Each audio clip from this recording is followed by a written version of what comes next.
بسم الله الرحمن الرحيم. السلام عليكم ورحمة الله وبركاته. أحبتي متابعي قنوات شبكة الإعلام العراقي، أهلا ومرحبا بكم في خامس مباريات الجولة 17 من منافسات دوري نجوم العراق، ولليوم الثاني هنا بملعب الفيحاء. نادي ديالا الفريق الذي حل ضيفا لمواجهة صاحب الأرض نادي نفط البصرة لحساب هذه الجولة، وكذلك بنفس التوقيت أيضا تنطلق مباراة نادي كربلاء أمام نادي الطلبة من خلال هذا اللقاء.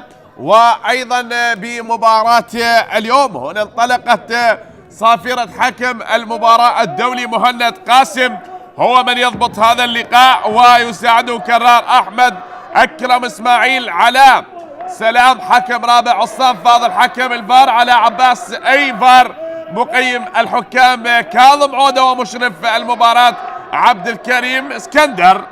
لهذا اللقاء هنا نادي ديالا بالقمصان البيضاء أمام الكتيبة الحمراء نفط البصرة.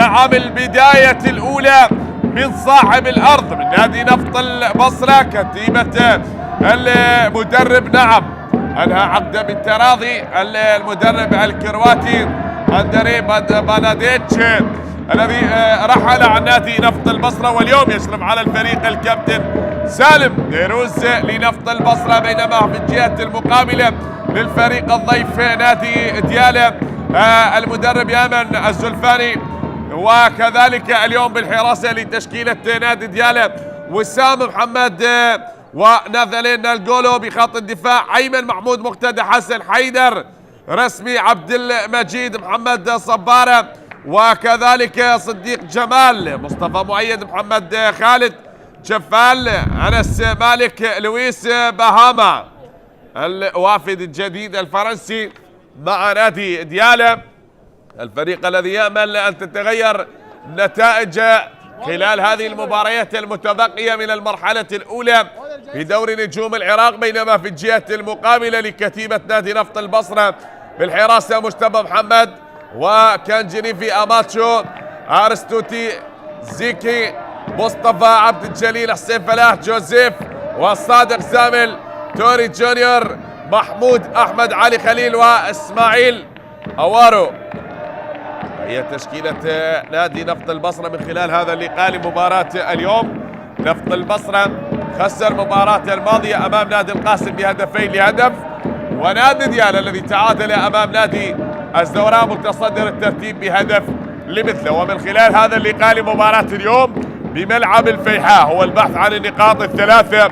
يا ترى هل ينجح نادي ديالا بتحقيق انتصاره الأول في دوري نجوم العراق؟ هو لعب 16 مباراة، تعادل ب6 مباريات وخسر 10 مباريات، بينما في الجهة المقابلة صاحب الأرض نادي نفط البصرة الذي فاز ب4 مباريات وتعادل في مباراتين وخسر أيضا 10 مباريات. كرة بنقلة وبالراس يأتي الإبعاد، تتخلص هناك من المدافع أماتشو أبعتها، وبمنتصف الملعب هنا تعود الكرة من أيمن محمود، أعاد الكرة عند الحارس وسام محمد مثل الحدود والنجف، انتقلت الكرة هناك بنقلة لحسين فلاح، عادت من حسين وبنقله هنا بمنتصف الملعب أنس مالك أيضا لاعب نفط البصرة السابق، وبنقله من اللاعب مصطفى مؤيد، هنا تعود عند مصطفى مؤيد لاعب نفط البصرة، وانتقل من نفط البصرة إلى نادي ديالا، واليوم ينافس فريقه السابق خلال هذا اللقاء. هذا مصطفى مؤيد وكذلك صديق جمال في اللقطة الماضية بعد ما غادرت الكرة أرضية الملعب المباراة. نعم، بنفس التوقيت الطلبة وكربلاء بهذا التوقيت يلعبان وقبل هذه المباراة انتهت مباراة نادي نوروز والقاسم بهدف لمثله. افتتحت الجولة بين أربيل والنفط والتي انتهت لمصلحة أربيل بهدفين دون رد. الزورات تغلب على نفط ميسان بهدف مقابل لا شيء.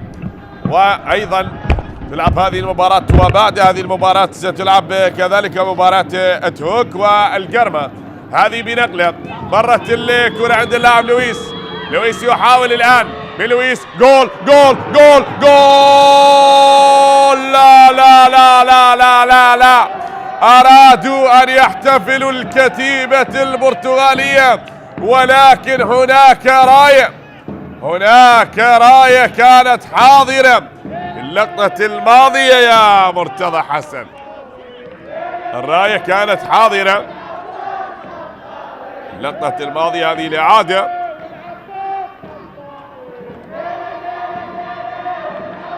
شاهد الإعادة للقطة الماضية كانت حاضرة. نشاهد حتى الآن هل ينجح نادي ديالا بتحقيق الهدف الأول في ملعب الفيحاء أم يكون أول أهداف المباراة لصاحب الأرض أم ماذا هناك؟ ننتظر ونترقب ماذا هناك ليتأكد الكابتن عصام فاضل وعلاء هل هناك بالفعل كان اللاعب مرتضى متسلل أم لم يكن متسللا باللقطة الماضية. شاهد حتى يتأكد من الحالة في اللقطة الماضية. بعد ذلك المرور، وبعد أن عدى نعم كان تسلل في اللقطة الماضية، وحكم المباراة يطلب استمرارية اللعب. شاهد بعد أن عدت هناك بنقلة مرت وللأمام، تعود الآن من جديد مرتضى حسن يحاول مرة أخرى من مرتضى حسن. هذه تلعب الكرة هناك بنقلة من جديد، هي عدت وتستمر لمصلحة نادي ديالا. مصطفى مؤيد يحاول من مصطفى، عدى بالكرة هنا للصديق جمال، بينما هناك من يتدخل. أرسطو أبعد الكرة الماضية، زيكي أبعدها من أمام اللاعب صديق جمال. أبعدت الكرة الماضية، نعم تبعد اللقطة الماضية والتي غادرت أرضية الملعب. لا زالت الكرات تهدر والتقدم يستمر لنادي ديالا للبحث عن هدف أول من خلال مجريات الشوط الأول. فهل ينجح نادي ديالا الفريق الذي حل ضيفا ويسجل أول أهداف اللقاء من خلال الكرات الثابتة والركنية؟ تلعب الآن كروزي الحارس مجتبى محمد، ويأتي الإبعاد هناك بجهة الكابتن مصطفى. تعود من صادق هنا عند المدافع أماتشو، ألعبها أماتشو وانقطعت كرة حيدر من حيدر الطائي رسمي بالخطأ. هناك راية للمساعد لحكم المباراة أكرم إسماعيل، وصافرة حكم للدولي مهند قاسم هو من يضبط هذا اللقاء بعد التدخل باللقطة الماضية من اللاعب توري جونيور. بالكرة الماضية تدخل مع اللاعب لويس، هذا الوافد الجديد بهاما. نظرات للمدرب يمن الزلفاني يبحث عن انتصاره الأول في دوري نجوم العراق لهذا الموسم، وسبق وأن درب نادي الطلبة أيضا في دوري نجوم العراق، واليوم يشرف على تدريب نادي ديالا. فجماهير ديالا الحاضرة المتواجدة، وهناك جماهير لنفط البصرة مصرية حاضرة بملعب الفيحاء تشاهد وتنتظر. الكرة تعود هناك بنقلة عند اللاعب ناثانيل أملي عبد المجيد محمد، هذا صبارة وغادرت أرضية الملعب. الكرة تغادر أرضية الملعب. يا حسين فلاح كابتن الفريق، حسين فلاح سبق لحسين واللعبة لنادي نفط ميسان، مثل النجف في القوة الجوية والميناء، واحد من اللاعبين المميزين مع نادي نفط البصرة. ملعوبة من حسين فلاح، يرمي الكرة وهناك بالراس تتهيأ قطعت هذا مصطفى مؤيد، وتأتي صافرة حكم المباراة. خطأ للاعب مصطفى مؤيد بعد التدخل بالكرة الماضية. السلامة لمصطفى والسلامة لكل اللاعبين من خلال هذا اللقاء لحساب الجولة 17. الفريقين يبحثون عن الانتصار، بينما تشاهد هذه الإعادة للقطة الهدف الملغي بداية تسلل من اللاعب لويس بعد ما مرت تلك الكرة لمرتضى حسن والذي احتفل، لكن كانت هناك راية وتسلل على هذا اللاعب. هذه بنقلة بالراس، هناك من لاعب أرستو زيكي يلعبها أرستوتي زيكي الكنغولي، وهناك بنقلة أخرى كان جينيفي أماتشو التوغولي ملعوبا للكرة، والتراجع عند اللاعب أيمن محمود. من أيمن حاول والكرة انقطعت إلى أن غادرت أرضية المعيل. من إسماعيل يحاول بأن يكون هناك هدف، ولكن هدف المباراة حتى الآن غائب، لا شيء. هذه هي محاولة اللاعب إسماعيل أورو باللقطة الماضية مع اللاعب أيمن محمود. شاهد ما بين أيمن محمود وإسماعيل أورو التوغولي باللقطة الماضية. عند الحارس وسام محمد. هناك من يشاهد، هناك من يتابع أحداث المباراة وينتظر أن يكون هدف يغير المعادلة لهذا اللقاء ما بين ديالى. نعم، جاءوا من ديالى من مدينة البرتغال لكي يحققون 3 نقاط من خلال هذا اللقاء وبمتعة المباراة. فهل ينجح أبناء ديالى بتحقيق أول انتصار هنا بأرض البصرة بملعب الفيحاء، أم يكون هناك كلام آخر لنادي نفط البصرة؟ هناك صافرة. سلامة اللاعب، سلامة يا كابتن، سلامة اللاعب. أولا هناك صافرة حكم المباراة والكابتن مصطفى عبد الجليل يتحدث مع حكم المباراة. اللقطة الماضية وعلي خليل ماذا يقول؟ هناك بطاقة صفراء تشار من حكم المباراة وبهذا المكان. نعم، اكتسبها حكم اللقاء، ونشاهد حتى هذه اللحظات بعد ذلك التدخل. شاهد هذه الإعادة بعد المرور من محمود أحمد وبارتكاب هذا نعم، اكتسبها حكم المباراة وهو كان قريب بهذه اللقطة. بعد ذلك الخروج من أيمن محمود وارتكاب الخطأ، والبطاقة الصفراء كذلك أشهرت على اللاعب أيمن محمود بهذه الدقائق.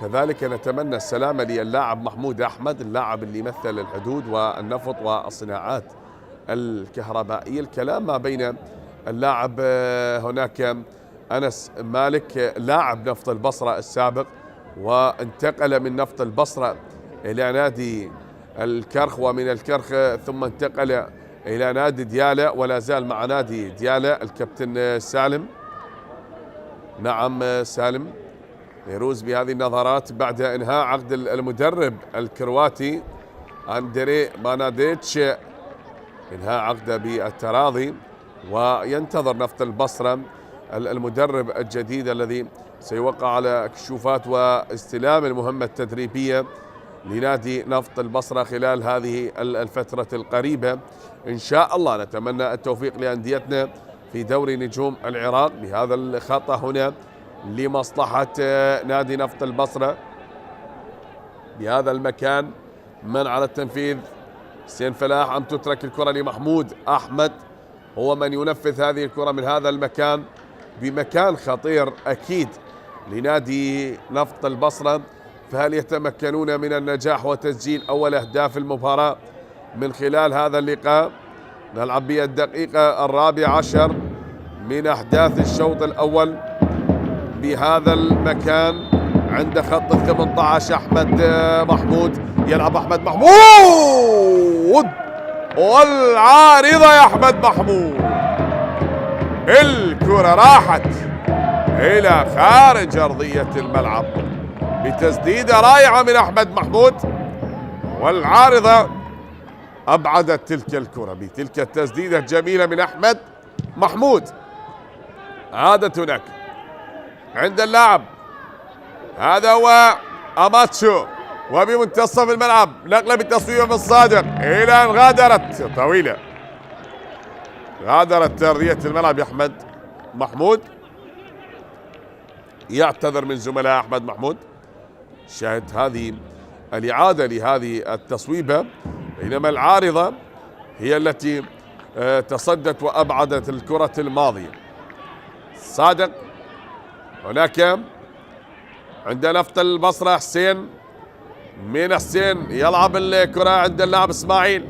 إسماعيل يحاول العبور، إسماعيل عدى وخطأ لمصلحة اللاعب إسماعيل، خطأ لمصلحة نفط البصرة. سلامة لإسماعيل أورو، إسماعيل أورو تغولي.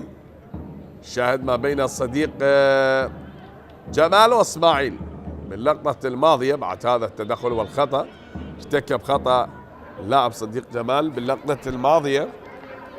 وهنا محمود من جديد هو على التنفيذ، من محمود أحمد على التنفيذ لهذه الكرة الثابتة. نظرات لمحمود أحمد وتنفيذ هذه الكرة الثابتة من محمود. هناك عند اللاعب جوزيف، من جوزيف وبنقلة تعود مرة أخرى بالراس تتخلص. هي الآن عند الصديق جمال يلعبها بمنتصف الملعب. عدة تكون هنا التمريرة، صديق يحاول، جمال هل يمر الكرة عند جمال وتعود مرة أخرى مرتضى حسن، طالت على مرتضى وغادرت أرضية الملعب يا مرتضى. الكرة غادرت أرضية الملعب بعد ما أبعدت من اللاعب جونيور توري جونيور، وبنقلة بمنتصف الملعب عند اللاعب إسماعيل. إسماعيل يتراجع، صادق زامل يلعبها من صادق. هناك زيكي عدى، أرستوتي زيكي الكونغولي حاول، والصديق يحاول بهذه الكرة من صديق جمال حتى غادرت أرضية الملعب.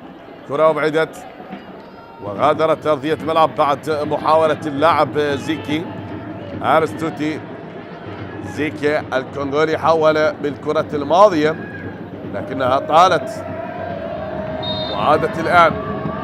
اللاعب اللي سجل هدفين، سجل في شباك نادي كربلاء وسجل في شباك نادي زاخو. نشاهد الآن مع صافرة حكم المباراة الدولي محمد قاسم، والخطأ كان على اللاعب حسين فلاح باللقطة الماضية بعد الاشتراك. نهامة ثابتة لمصلحة نادي ديالى، من ديالى لصديق،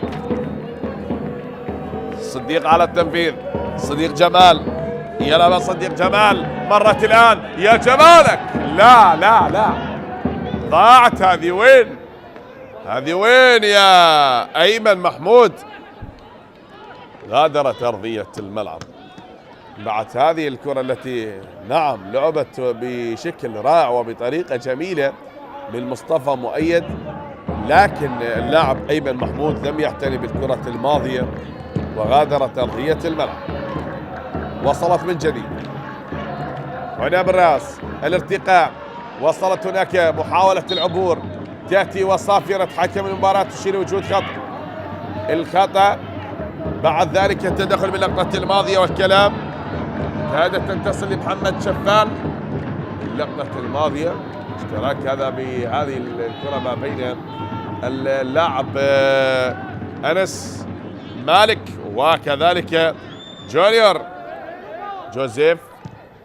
هذه تعود مرة أخرى من الجهة اليمنى، تأتي العرضية.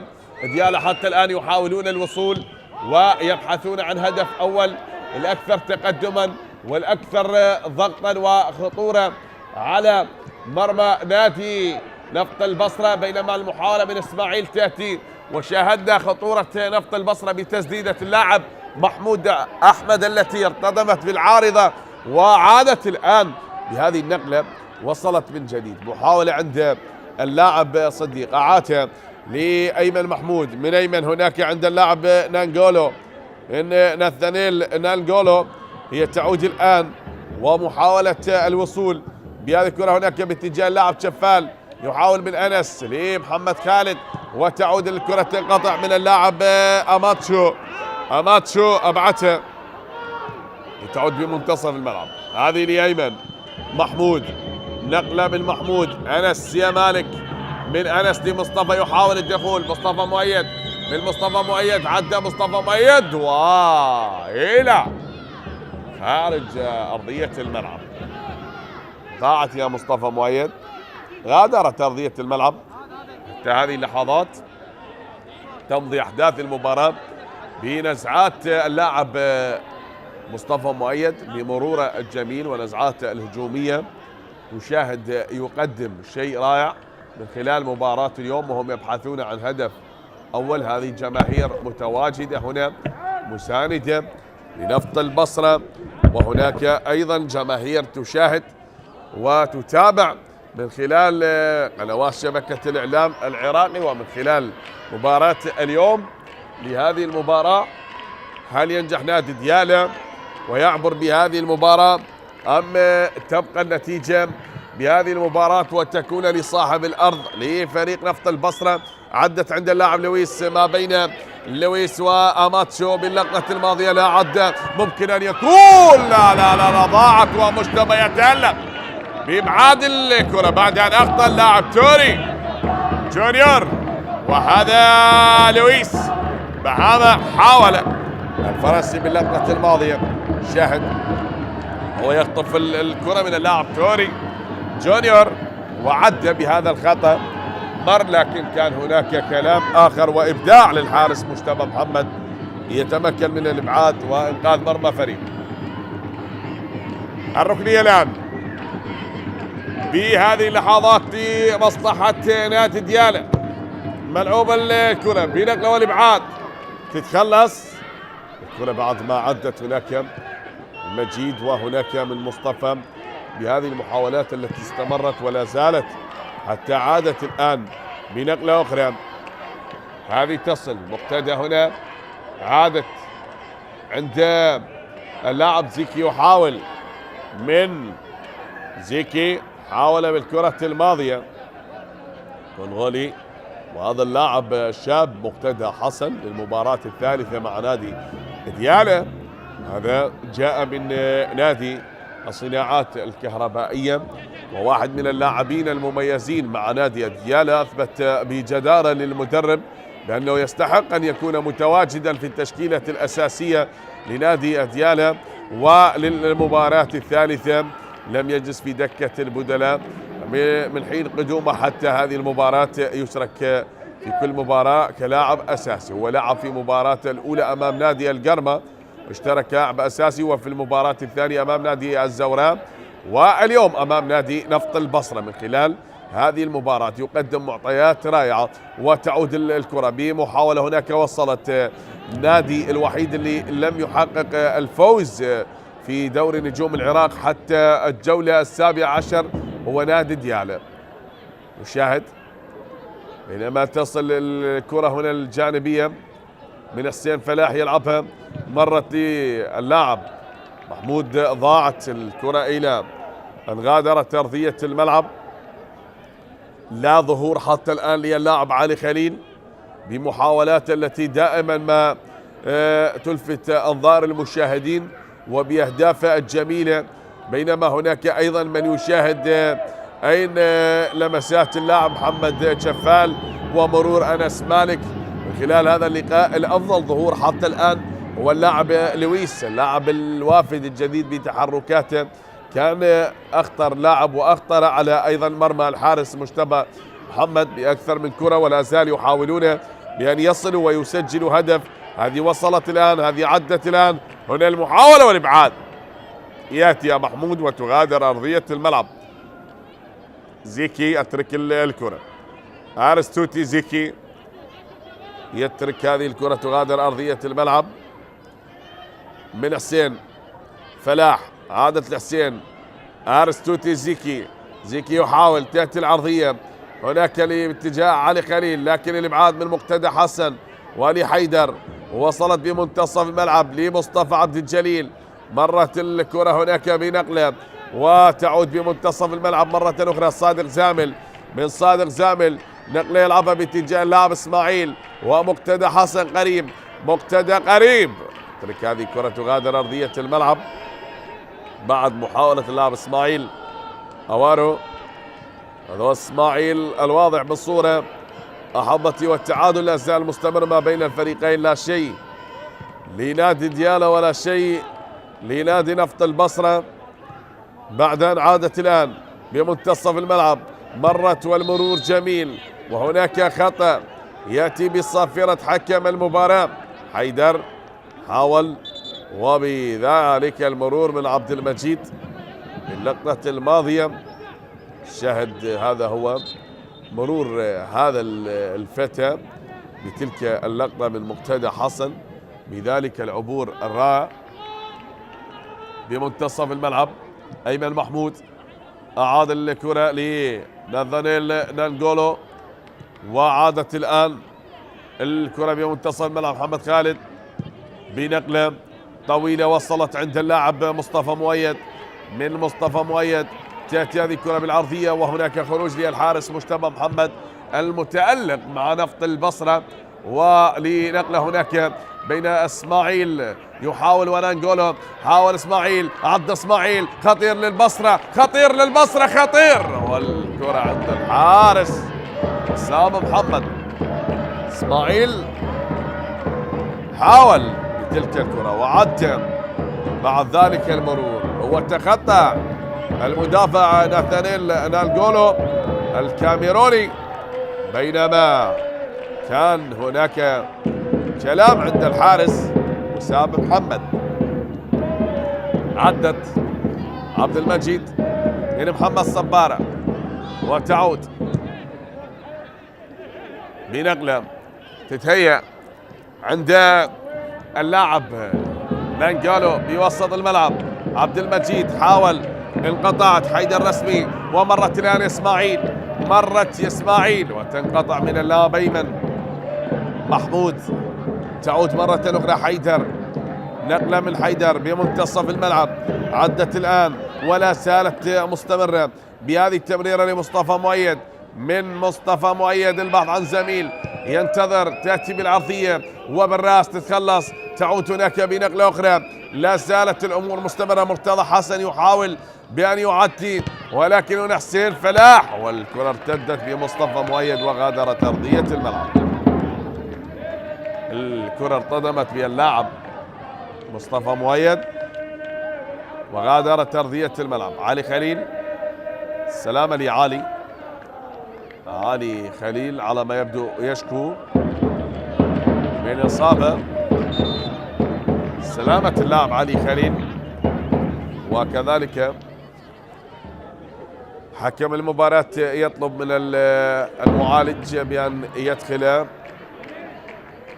سلامة لعلي خليل، سلامة لكل اللاعبين بمباراة اليوم. من خلال هذا اللقاء نادي ديالا تعادل ب6 مباريات، وآخر تعادل كان أمام نادي الزوراء، بينما خسر 10 مباريات، وأيضا استطاع أن يسجل خلال 16 مباراة 10 أهداف فقط. استقبل الشباك 29 هدف، استطاع أن يجمع 6 نقاط فقط من خلال 16 مباراة لعبها، وهو يحتل المركز الأخير بسلم الترتيب لدوري نجوم العراق. هذا النادي الذي تأسس عام 1957.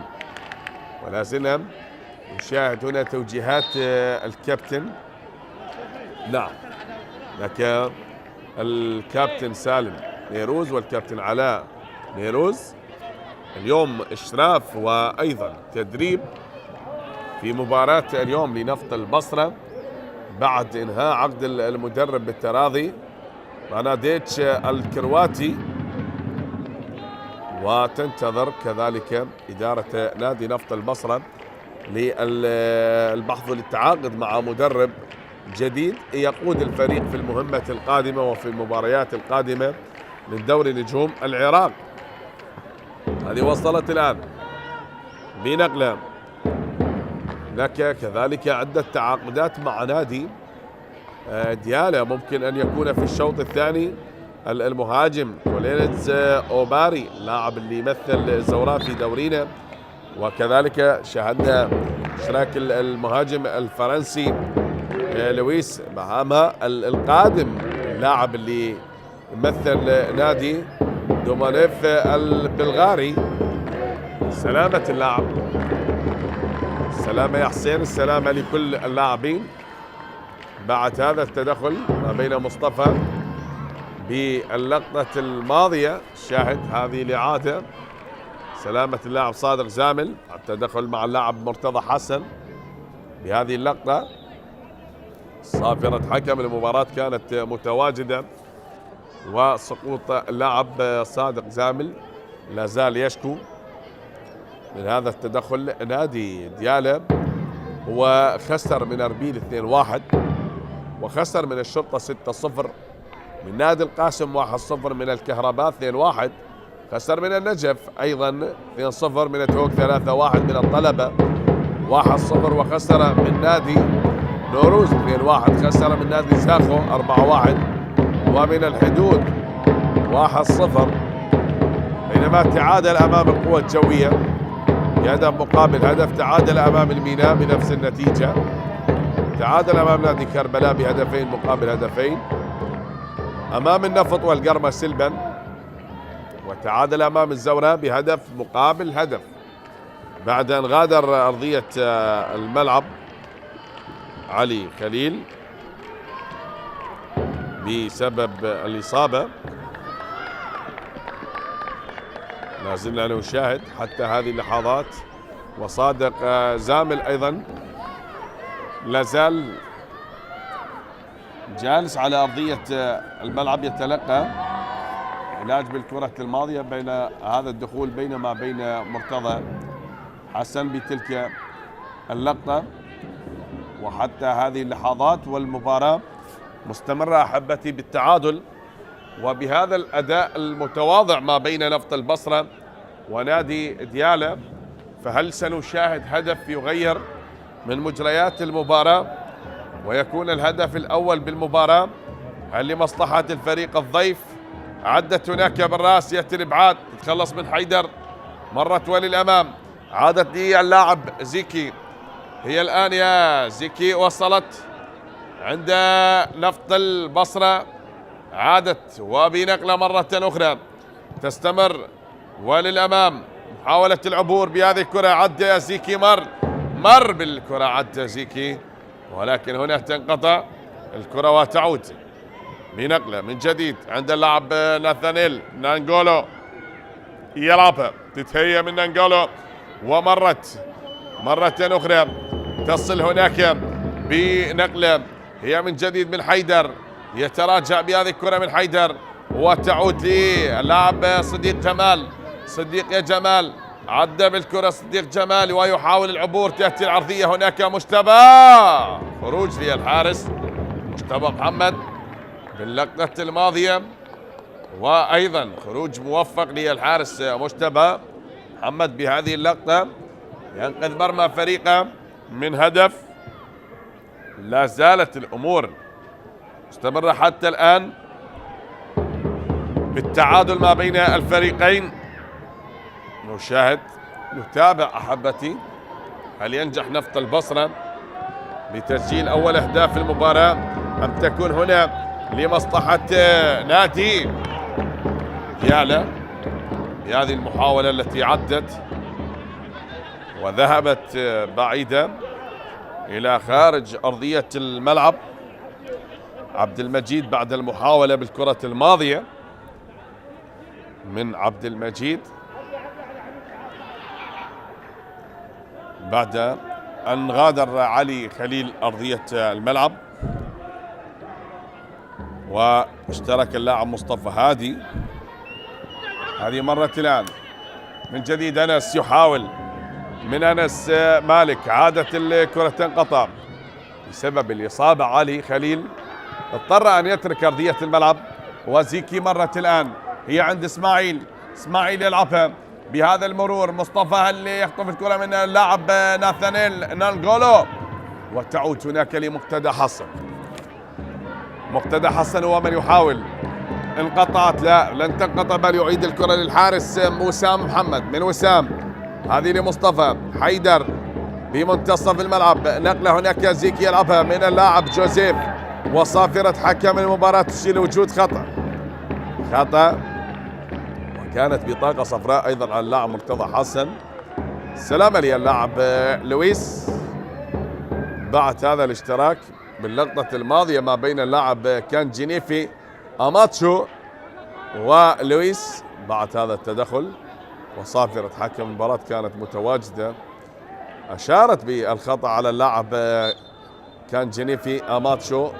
بعد ذلك التدخل بتلك اللقطة هذه من حيدر، تعود حيدر عند صديق جمال يلعبها باتجاه عبد المجيد، وتعود يا عبد المجيد لزيكي إلى أن غادرت أرضية الملعب. طالت على اللاعب زيكي بعد محاولة اللاعب أرستوتي. زيكي يبحثون عن هدف. مصطفى مؤيد هناك حكم المباراة يشير لخطأ وبطاقة صفراء أخرى. بطاقة صفراء أخرى تشير من حكم المباراة، يقول لا كلام يا أنس مالك. البطاقة الصفراء على كابتن الفريق، هذا أنس مالك شقيق الكابتن حسام مالك. تلك اللقطة والخطأ، شاهد هذا الارتقاء ما بين اللاعب حسين فلاح وأنس مالك. كانت البطاقة الصفراء من حكم المباراة الدولي مهند قاسم، أشهر البطاقة الصفراء على اللاعب أنس مالك. سلامة لحسين فلاح، ملعوبة الكرة من حسين فلاح وللأمام بالراس، هي تؤدي هناك لإسماعيل. مصطفى هادي لمحمود، من أحمد محمود، عدت يا محمود أحمد، والكرة عادت الآن من محمود أحمد ومصطفى هادي. الكرة تعود ناثانيل نانغولو يحاول بهذه الكرة نقلة من نانغولو للأمام، هي بأقدام لويس، يحاول دوران يعتني بالكرة تحت أقدامه، وعادت الكرة عند المدافع هناك من كان جينيفي أماتشو، من أماتشو، وتصل عند اللاعب أيمن محمود، يترك هذه الكرة تصل للحارس وسام محمد. من وسام محمد نقلة طويلة عبد المجيد، ويأتي الإبعاد من حسين فلاح، هناك من حسين أرستوتي. زيكي وصلت يا زيكي وبالراس تتخلص، نقلة هناك أبعدت وللأمام تعود. مرتضى يحاول بأن يعدي لكنها وصلت عند الحارس مجتبى محمد، وبالراس عادت بنفس الأسلوب. بدأت تحركات الفريقين بالبحث، يسعون من أجل الوصول وتسجيل هدف أول. تتخلص مرة أخرى من اللاعب جوزيف، أبعدها، وهناك من توري جونيور، هذه عادت هنا عند صادق، وخطأ تأتي بصافرة حكم المباراة، خطأ على اللاعب عبد المجيد ولمصلحة اللاعب صادق. بعد ذلك التدخل بالكرة الماضية.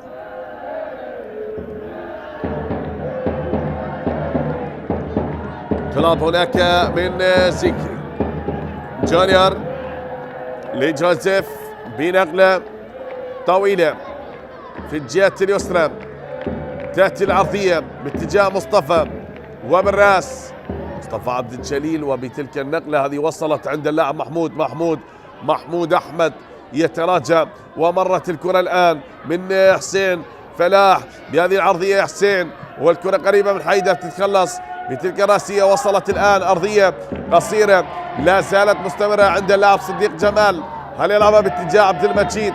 بهذه الكرة التي انقطعت وبهذه المحاولة وبهذا الشكل وبهذه الطريقة كان هناك السحب من الخلف وجر قميص اللاعب، لكن مصطفى الذي يحاول اللاعب البديل من مصطفى هادي يتراجع بالكرة مصطفى والبحث عن زميل، أعاطها هناك لمصطفى عبد الجليل عند اللاعب أرستوتي.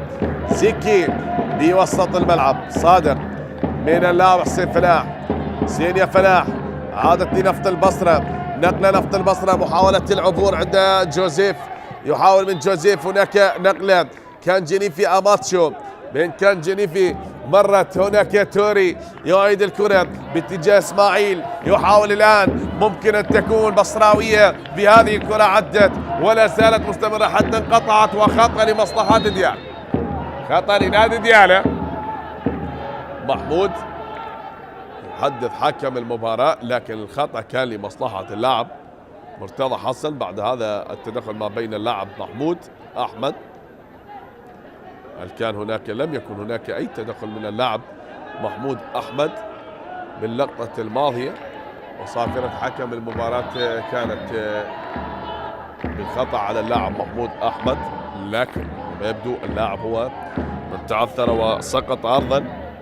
هذه وصلت الآن بنقلة عدت هناك ما بين اللاعب محمود ومحاولة العبور، انقطعت لمصلحة نفط البصرة. ممكن الآن عند اللاعب أرسطو تيزيكي يحاول بالبحث عن زميل، هل يمر الكرة لإسماعيل؟ إسماعيل يتهيأ الآن دوران من إسماعيل وبتصديدة رائعة وبهذا الإبعاد، نعم، وبهذه الطريقة بعد أن سدد أبعدت الكرة الماضية.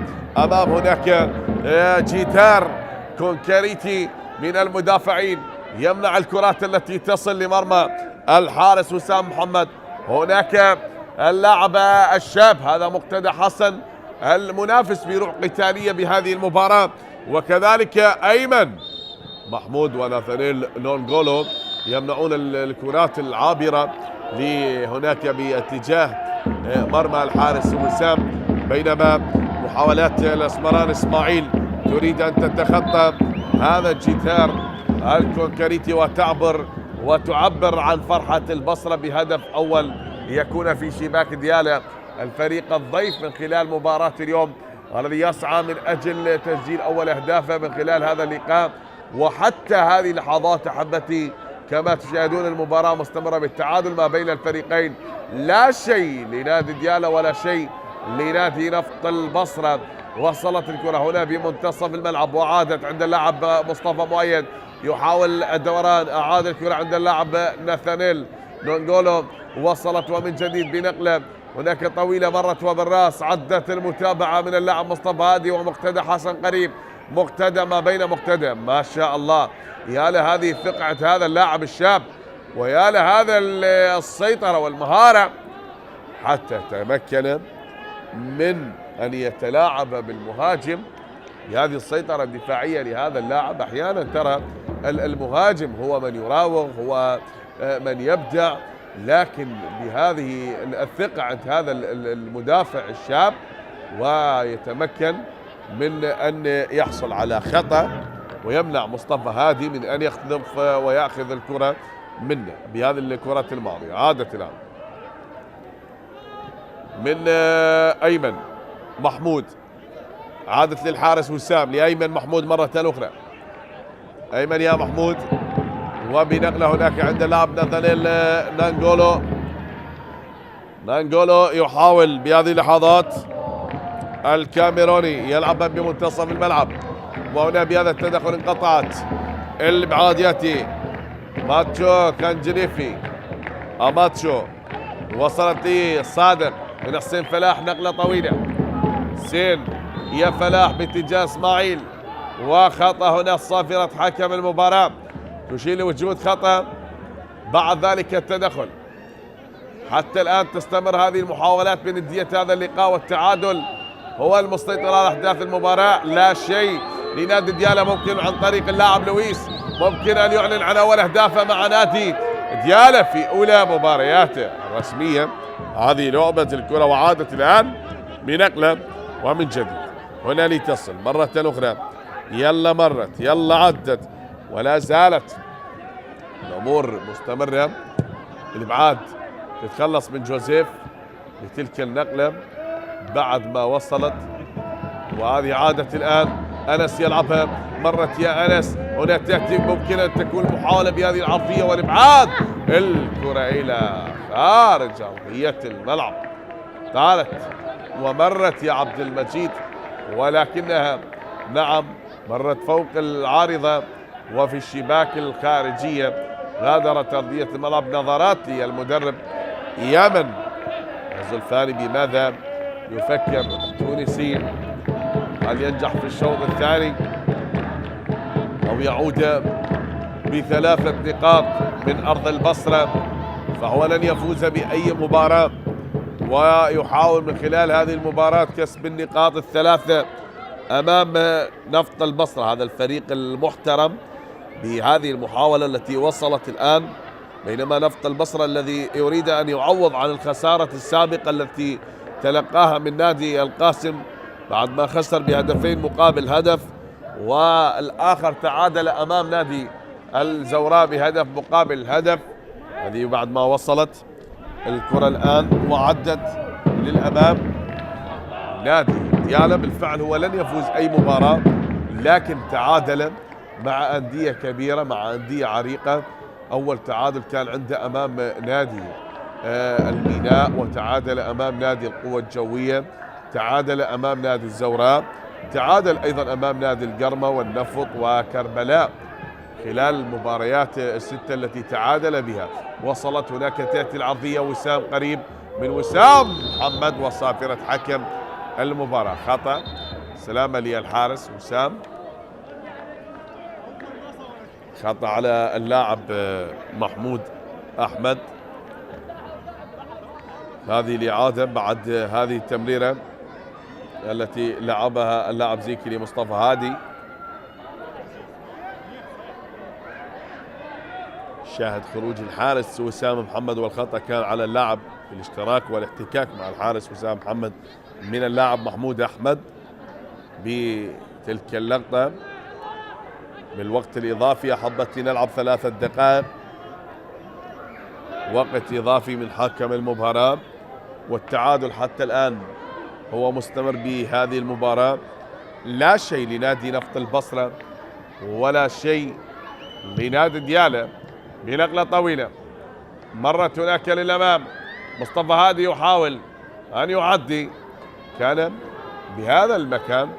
نعم هناك تحركات اللاعب حيدر سالم وأيضا اللاعب أحمد سعيد، كان عندما يلعبون يشكلون خطرا في المباريات، لكن خلاص ودع الفريق اللاعب أحمد سعيد. وهذه كرة وصلت الآن عند اللاعب مصطفى هادي من مصطفى مؤيد، عفوا غادرت أرضية الملعب. ذاك مصطفى هادي هو أيضا زميل لعبوا سوية بنفس الفريق، مصطفى هادي ومصطفى مؤيد، لكن اللي حاول بالكرة الماضية مصطفى مؤيد بعد ما عادت الآن من أيمن محمود. عادت يا أيمن يا محمود، وتعود الآن من أيمن عند الحارس بهذه النقلة بعد ما وصلت طويلة. تتهيأ الكرة بمنتصف الملعب وتعود هناك بنقلة مستمرة حتى الآن لمصلحة الكتيبة الحمراء. عادت من جديد هناك عند اللاعب جونيور، وصلت من صادق زامل، يلعبها صادق، وبهذه الطريقة الرائعة لعبة من الكابتن من حسين، يحاول عند محمود لمؤيد، مصطفى مؤيد يعيد الكرة، مصطفى مؤيد صديق جمال لمصطفى مؤيد، والابعاد ياتي من حسين فلاح الى خارج ارضية الملعب. كرة غادرت ارضية الملعب يا حسين فلاح كابتن الفريق لاعب الخبرة، والكرة غادرت ارضية الملعب حتى الان احبتي، والتعادل قائم ما بين الفريقين. وجاء صافرة حكم المباراة تعلن عن نهاية أحداث هذا الشوط بالنتيجة البيضاء ما بين الفريقين. أكيد سنعود ونكمل أحداث الشوط الثاني، لكن بعد الاستراحة القصيرة ما بين الشوطين. أول الأهداف. لاحظ الله، بواز بالمقاس، ميمي للشرطة، ميمي للقيثارة، وفرصة القبض على الصدارة. ميمي برأسية، وهدف أول للشرطة. الشرطة يتقدم بهدف عن طريق مهند علي.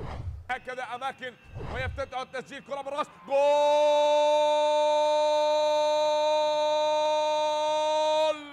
لنادي القاسم، ومحمد خالد بالدقيقة الخامسة. هنا اسود بابل تزأر بملعب الشعب الدولي. كما قلتها، هذا النادي دائما ما يكون منافس ويدخل المنافسة بقوة عندما يواجه نادي القوى الجوية، ويفتتحون التسجيل بالدقيقة الخامسة عن طريق اللاعب محمد خالد. نعم، شاهد الكرة الثابتة وراسية وضعها في المرمى. محمد خالد يفتتح التسجيل لنادي القاسم. أول أهداف المباراة براسية أسكنها شباك الحارس علي عبادي، والهدف الأول لأسود بابل. يحاول زيارة الشباك للكرخ في هذه اللحظات، عملية تمرير خطيرة على المرمى وهدف أول. جول لأربيل، هدف لأربيل. سفين منصور يفتتح التسجيل في هذه اللحظات في مرمى الكرخ. إذا سفين منصور يسجل ثالث أهدافه مع أربيل خلال هذا الموسم، بعدما سجل في مرمى الكهرباء ونفط البصرة. يزور الآن شباك الكرخ بهدف أول في هذه اللحظات. الدقيقة 13 سفين منصور يفتتح التسجيل لفريق أربيل في مرمى الكرخ في هذه اللحظات، مع توجيهات المدرب أحمد عبد الجبار بالضغط من قبل مدافعي فريق نادي الكرخ على لاعبي أربيل. لاحظ التمريرة، لاحظ المرور، لا وجود للتسلل، وبذلك سفين منصور يلعب كرة بالمباشر على يسار حارس المرمى حسين حسن، على يسار الحارس حسين حسن. إذن أربيل يعلن عن افتتاح التسجيل في مرمى الكرخ بهدف أول. أربيل يريد العودة من العاصمة بنقاط المباراة، وبالتالي يتقدم إلى مركز جديد. وهنا سفين منصور الأربيل ويحاول أن يدافع في هذه اللحظات. مدافعي فريق نادي الكرخ ممكن ثاني، وهدف ثاني، هدف ثاني. سفين منصور بنفس الطريقة يسجل هدف ثاني لأربيل في مرمى الكرخ. لاحظ ردة الفعل لسفين منصور، يسجل هدف ثاني لأربيل في مرمى الكرخ. هناك ثغرة في دفاعات نادي الكرخ يستغلها اللاعب سفين منصور ويسجل هدف ثاني ورابع أهدافه مع أربيل. إذا سفين منصور يسجل هدفين لأربيل في مرمى الكرخ، لتصبح النتيجة الآن 2 أربيل مقابل لا شيء لنادي الكرخ. لاحظ الإعادة من الجهة البعيدة، عدم وجود التغطية. جهة اليسار لفريق نادي الكرخ، جهة اليسار فيها مشاكل كثيرة بالنسبة لفريق نادي الكرخ، وبالتالي يستغلها أربيل ويستغلها سفين منصور ليسجل مرة على يسار حارس المرمى ومرة على اليمين، لذلك يجعل أربيل ومتقدما على فريق الكرخ بهدفين مقابل لا شيء. لاعب منتخبنا الشبابي عمر نوري، جول للكرخ. عمر نوري يسجل لفريق الكرخ هدف في الثواني الأخيرة للشوط الأول. هذا الهدف هل سيعيد الروح للكرخ؟ لا زال لديهم شوط ثاني، لذلك عمر نوري يزور الشباك لمرمى أربيل من كرة ثابتة، وخطأ لحارس المرمى لمهدي هاشم اللي مرت من تحت الحارس مهدي هاشم، تمركزه كان خاطئ. لذلك الآن الكرخ يسجل عن طريق اللاعب عمر نوري، هي في زاوية الحارس. لذلك الآن الكرخ يدرك هدف أول في هذا اللقاء. أربيل داخل منطقة الجزاء، أربيل وهدف ثالث لأربيل، هدف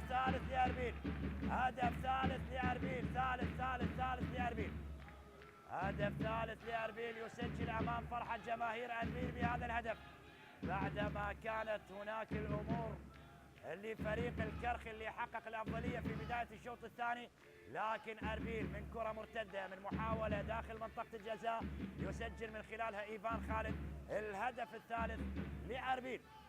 دقيقة 67 يسجل إيفان خالد ثالث الأهداف لأربيل في مرمى الكرخ، بعد ما كنا نعتقد أن فريق نادي الكرخ سيعود بنتيجة المباراة، لكن أربيل بعد أكثر من تمريرة رائعة للاعبي أربيل استقرت الكرة في الشباك، والكرة من صنع اللاعب سفين منصور اللي أعتقد راح يكون هو نجم المباراة وسيكون اللاعب الأفضل في هذا اللقاء.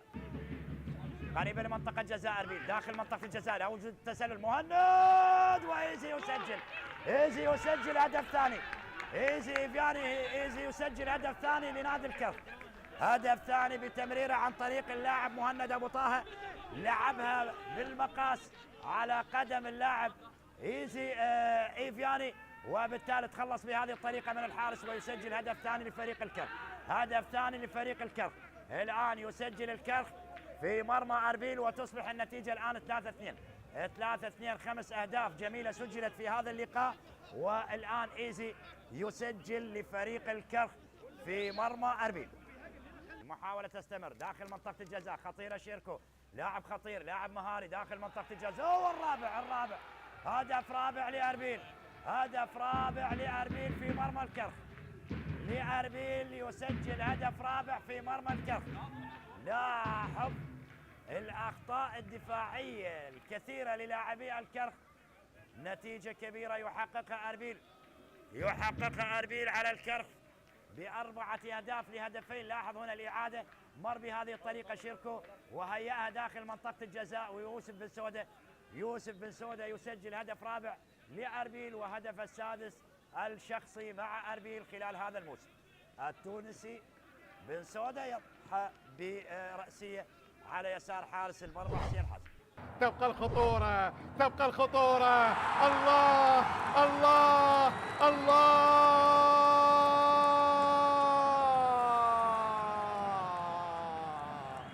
الله الله الله الله الله الله الله الله الله الله.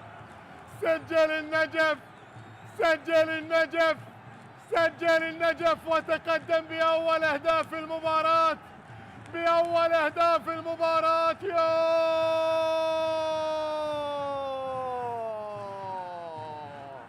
الله الله الله الله الله.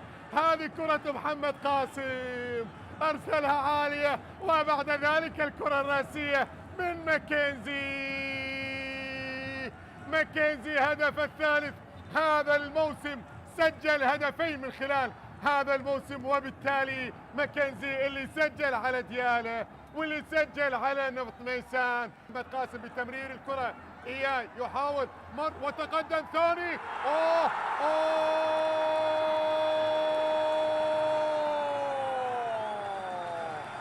جول ثاني، هدف ثاني لغزلان البادية، هدف ثاني لغزلان البادية في الدقيقة 38. شوف محمد قاسم مرر الكرة لإياي، وإياي اللي ما كذب خبر، ولكن الله الله الله الله الله الله الله على هدوءك، الله على سكونك يا ولد يا محمد قاسم بهذه التمريرة الممتازة. وبالتالي بعد ذلك اللاعب اللي ما كذب خبر إياي اللي سجل الهدف الثاني كان، بينما هنا الكرة فيها إبعاد والمحاولة مستمرة تسديدة، تبقى الكرة بشير ومحاولة جول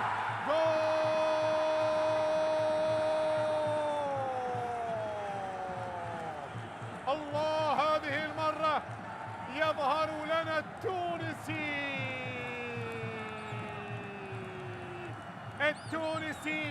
بشير غورياني، والهدف الثالث لغزلان البادية، هدف ثالث مع بداية الشوط الثاني. شوف الكرة، شوف الإعادة، سدد الأولى ومن ثم الثانية يوه، هدف ثالث لمصلحة النجف. عباس على التنفيذ، تنفذ الكرة لافة خطيرة،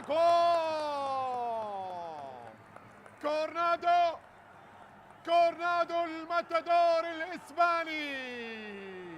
الإسباني للميناء يقلل الفارق الآن في الدقيقة 53.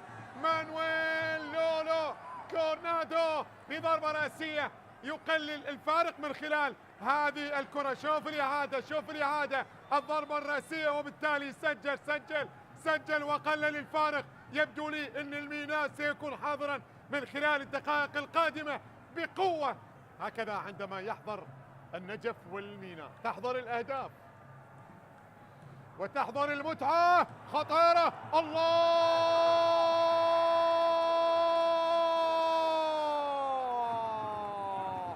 جول ثاني، هدف ثاني للسفانة للذي قادما من البصرة الفيحاء. مهند بالراس. هذا الهدف يذكرنا في مرمى قطر. هذا الهدف يذكرنا في مرمى قطر، وبالتالي الهدف اللي أهلنا للأولمبياد، وبالتالي بهكذا طريقة سجل في يومها مهند، واليوم يعود وبنفس الطريقة. عزيز حسين فلاح، كرار نبيل، حسن، عالية من حسن، علي، جول، الله، جول جول جول جول جول جول. كرار نبيل يسجل أول الأهداف وثاني أهدافه هذا الموسم بالدقيقة 39 من عمر المباراة. كرار نبيل يسجل أول الأهداف بالدقيقة 39 من عمر المباراة. كرة لعبها علي ترتد من الحارس ويكملها كرار نبيل إلى داخل الشباك بكرة جميلة قوية تعانق الشباك، ويسجل ثاني أهدافه الشخصية بعد هدفه في شباك كربلاء. يسجل اليوم في شباك الحدود ويعلن تقدم النوارس بأول الأهداف. شوفه بالإعادة، حسن عبد الكريم لعب الكرة، علي من بين المدافعين ارتدت، وكرار المتمركز تمركز سليم وخال من الرقابة يلعب الكرة بيساره إلى سقف المرمى ويسجل أول الأهداف ويعلن تقدم النوارس بأول الأهداف. ورابع كرة يلعبها علي يوسف، يردها الحارس ويكملها كرار نبيل إلى داخل الشباك ويسجل أول الأهداف. واحد الزوراء لا شيء الحدود. حسين أنور، قصيرة، خطرة، هذه خطرة، جول.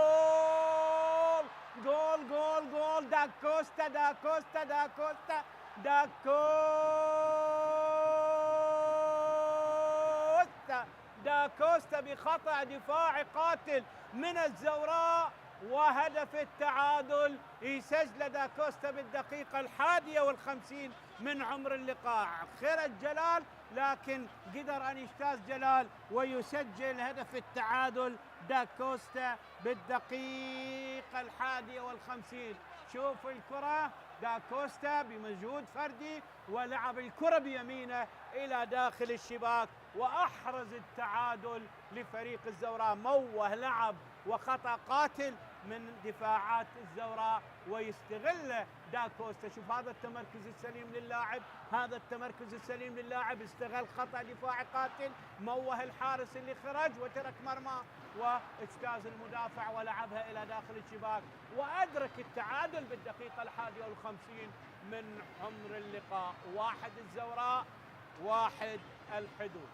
خطأ دفاعي قاتل وهدف التعادل هدية من دفاعات الزوراء للحدود. 1-1 الآن، وأربع ثنائيات، كرة خطيرة وجول بنيران صديقة. ثالث لاعب يسجل في شباك فريقه بعد حسين جاسم ومشكور كريم. نشوف اللاعب اللي سجل خطأ في شباك فريقه. نشوف سيف بالدقيقة 67 بنيران صديقة. سيف كريم يضع الشباك بكرة عرضية من توميوا، يسجل سيف كريم خطأ في شباك فريقه. ثالث لاعب في دورينا يسجل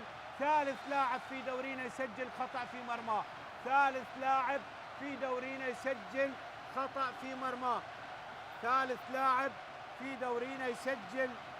في مرماه. شوف الكرة تومي وحصلها ولعبها، وسيف كريم.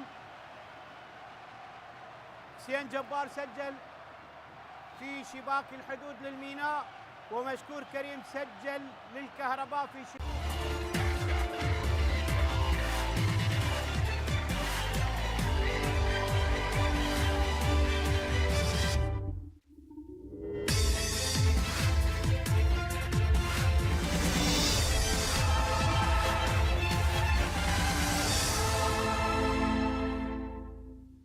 فأتينا لمجريات الشوط الثاني، شوط المدربين، شوط التكتيك، شوط الحلول الفنية. ما هي الخطة التي رسمها المدرب يامن الزلفاني لكتيبة نادي ديالى، وما هي خطة الكابتن سالم نيروز لمجريات هذا الشوط هنا بملعب الفيحاوة لحساب الجولة 17 والتصدي هنا ببراعة للكرة الماضية بعد تلك التصويبة الجميلة من مكان بعيد ورائع، لكن مجتبى محمد تألق بالتصدي. وبعد ما غادر أرضية الملعب محمود أحمد واشترك مكانه اللاعب حسام مالك ككوبي هذه التسديدة من أنس مالك باللقطة الماضية.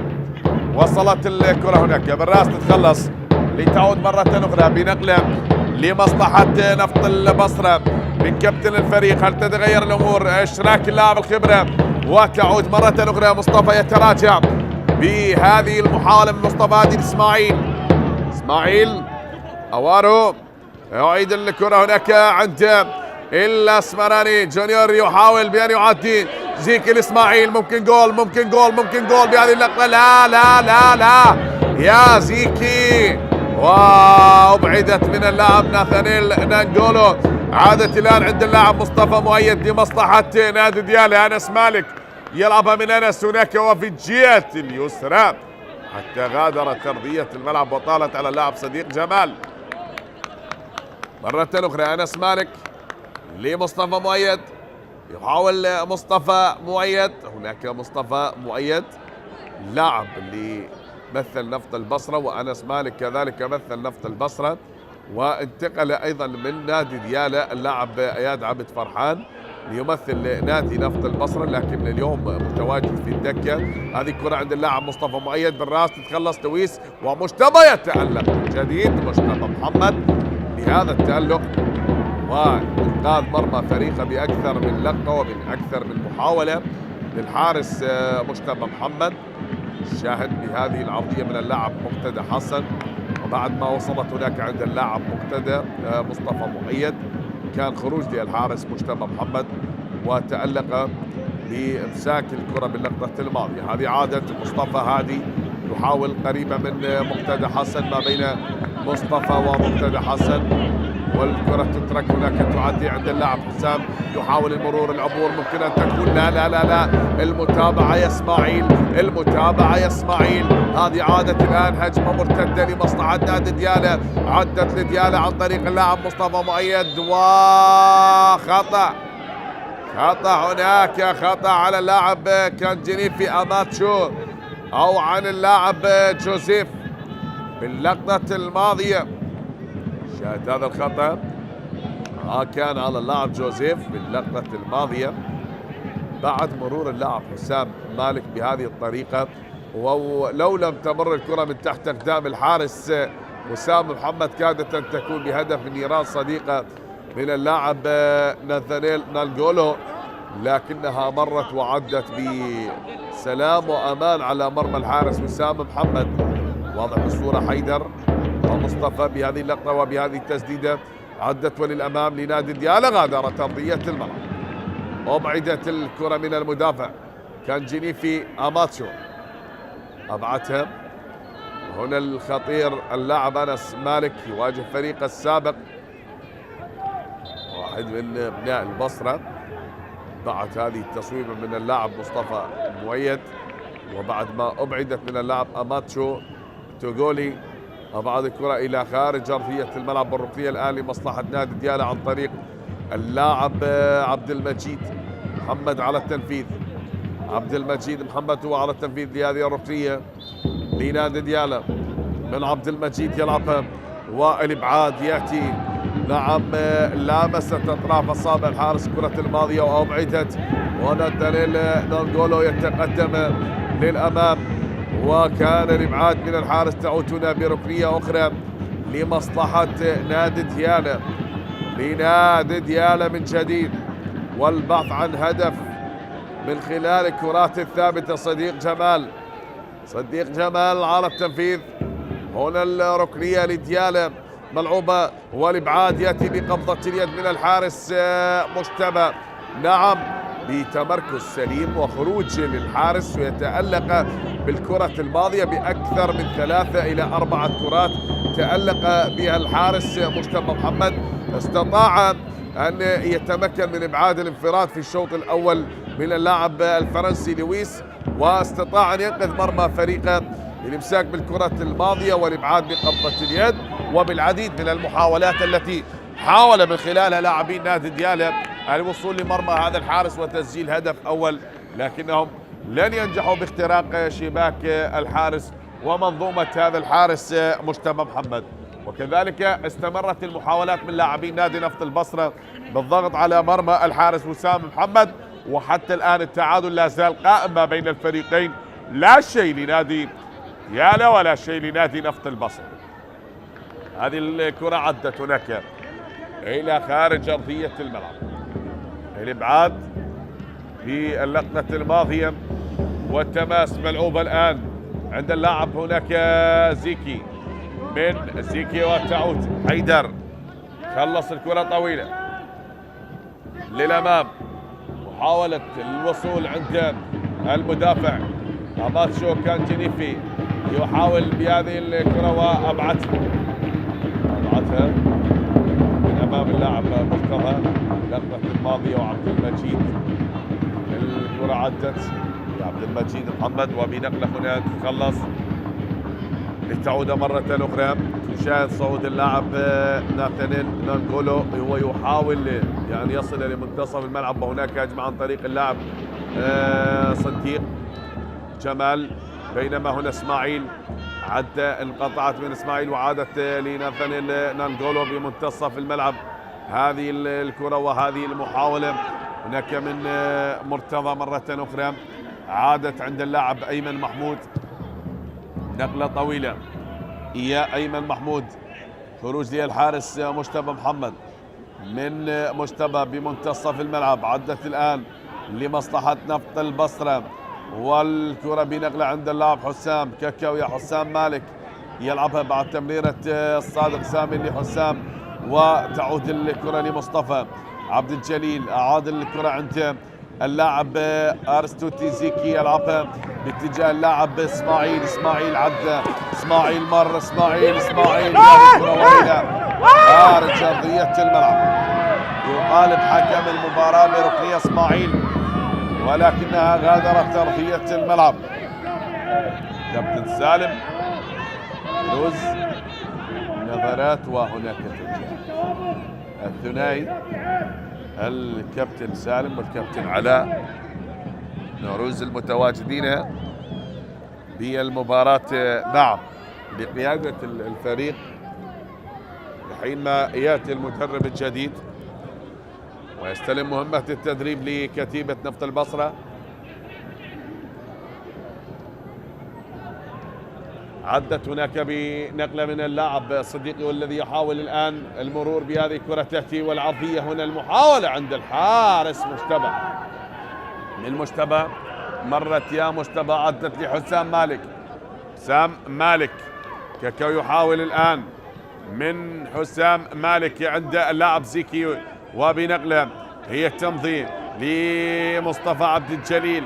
مصطفى يا عبد الجليل، وصلت يا مصطفى، وعادت هنا بنقلة عند اللاعب زيكي، يحاول تأتي العرضية، تدت بمقتدى حسن. سلامة لي اللاعب مقتدى بعد تسديدة بقوة من اللاعب مصطفى عبد الجليل، سدد بقوة وارتدمت باللاعب مقتدى حسن. السلامة لمقتدى. بهذه الكرة ارتدت أيضا بوجه اللاعب مقتدى. نتمنى أن لا تكون حالة بلع اللسان للاعب مقتدى. اللقطة الماضية بعد تسديدة اللاعب مصطفى عبد الجليل. سلامة للاعب الشاب مقتدى حسن، وأيضا دخول الفريق المعالج. سلامة اللاعب، سلامة لكل اللاعبين. وبقي الآن لنادي نفط البصرة خلال هذه اللحظات ملعوبة الكرة. مصطفى عبد الجليل يحاول، وكرة هناك عند اللاعب حسام مالك. تلعب الآن خروج للحارس وسام محمد، وقريبة تعود مرة أخرى هناك بمحاولة من جوزيف. عادت الآن بصراوية ولا زالت مستمرة مرة أخرى بعد أن انقطعت، وبالراس يأتي الإبعاد تتخلص من دفاعات نادي ديالى. لديالى مرة مصطفى مؤيد، مصطفى مؤيد من الجهة اليسرى هو من يحاول، هو من يعد الآن. لا زالت الأمور مستمرة بهذا التقدم، بهذا المرور، بهذا العبور. هي الآن من اللاعب مرتضى، وهناك تصويبة اللاعب عبد المجيد باللقطة الماضية. يا عبد المجيد كل شيء يمضي حتى هذه اللحظات، وهذا لويس. لا زالت الأمور مستمرة بالتعادل ما بين الفريقين، لا شيء لنفط البصرة، وبراسية اللاعب هنا لويس الذي حاول من لويس أن تكون لمصلحة ديالى، ولكنها غادرت أرضية الملعب. كل شيء مستمر، كل شيء رائع، وكل شيء ممتع.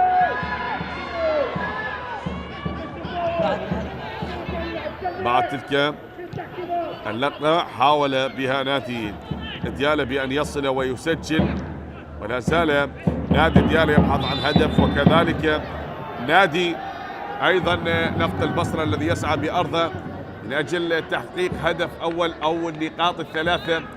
والفريق الضيف يبحث عن انتصاره الأول في دوري نجوم العراق من خلال هذه المباراة وبقية المباريات المتبقية على نهاية المرحلة الأولى. تلعب هناك بنقلة أخرى حتى غادرت أرضية الملعب.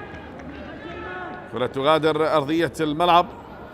أغلب هذه الكرات تهدر، وأغلب هذه المحاولات هي مستمرة بندية هذه المباراة ما بين الفريقين.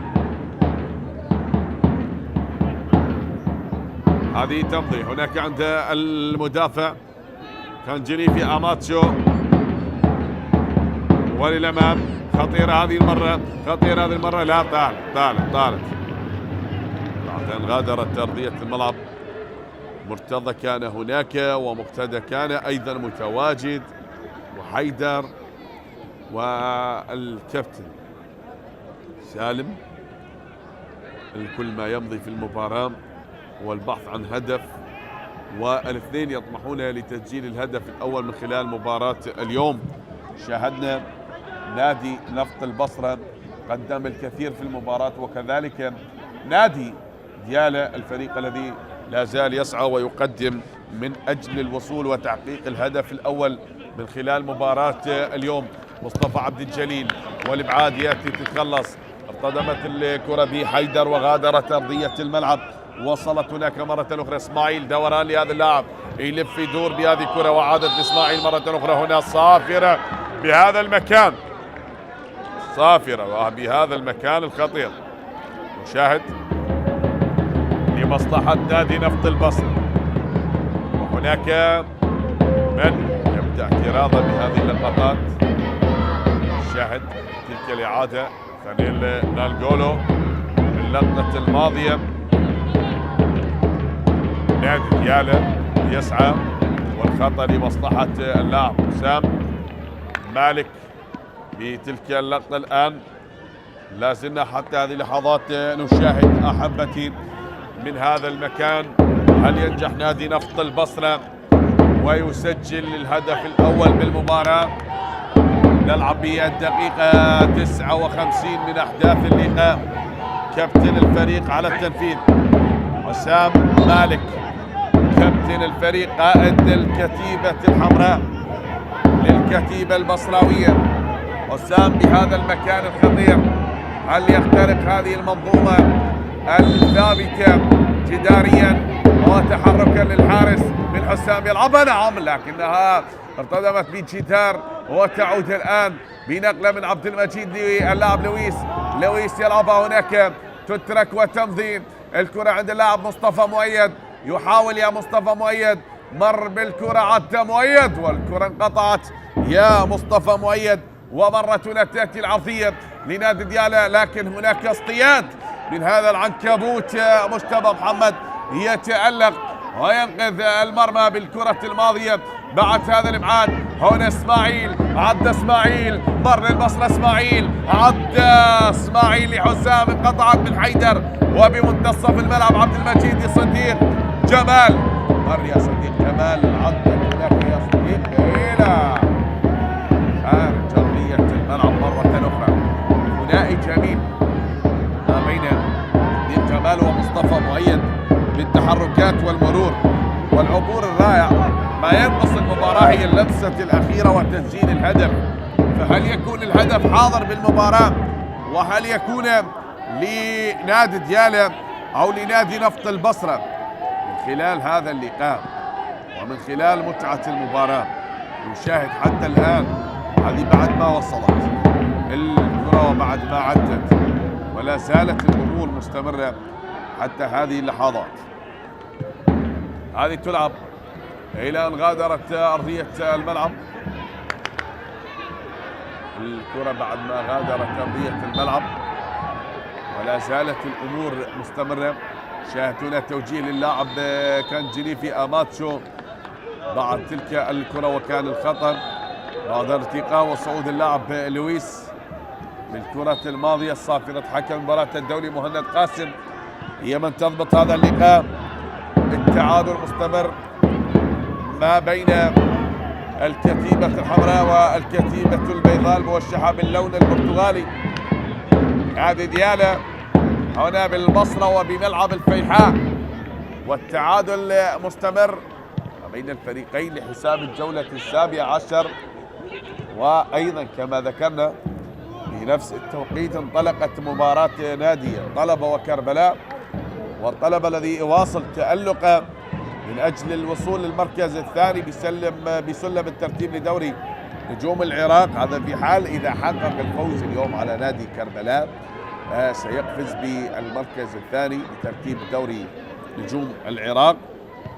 هذه كرة وصلت هناك بنقلة أخرى ولا زالت الأمور مستمرة حتى هذه اللحظات. التقدم ما بين لاعبين نادي نفط البصرة، وعدت الآن هناك أخرى تصل ومن جديد محاولة العبور طويلة. الكرة تلعب من مجتبى محمد وبهذه المحاولة يا مجتبى محمد هي عدت الآن وبنقلة لا زالت مستمرة. نادي ديالى صاحب المركز الأخير وبهذه النقلة يلعب المباراة السابعة عشر ولن يتمكن من الفوز بأي مباراة. مرت ممكن لويس عدى، ماذا يقول حكم المباراة؟ لا انهض يا لويس، انهض يا لويس. كانت هناك راية من المساعد لحكم المباراة كرار أحمد، المساعد الأول لحكم المباراة، وراية المساعد وكذلك صافرة حكم المباراة كانت حاضرة. لا زلنا نشاهد أحبتي ونترقب متعة اللقاء وإثارة هذه المباراة. سلامة اللاعب لويس بعد ذلك التدخل باللقطة الماضية. حتى الآن نشاهد إثارة اللقاء ومتعة المباراة، فيا ترى هل يكون هناك هدف بهذه المباراة وأن يكون لصاحب الأرض أو للفريق الضيف؟ ننتظر ونشاهد أهداف هذه المباراة لمن ستكون.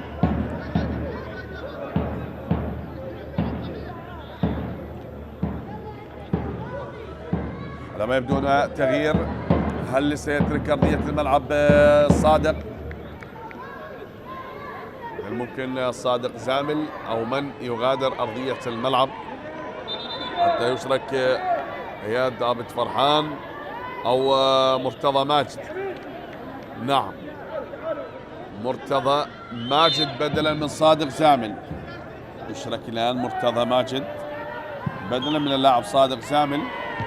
نقلة عدت هنا الكرة عند هذا اللاعب من الموهوب، عادت يا مقتدى من عبد المجيد وبمنتصف الملعب تعدي الكرة لمصلحة نادي ديالى، مرت لديالى عدت لديالى، والآن يا مرتضى لا هناك تدخل وخطأ، هناك تدخل وخطأ على اللاعب زيكي، على ما يبدو فيها بطاقة صفراء ستكون على اللاعب جوزيف.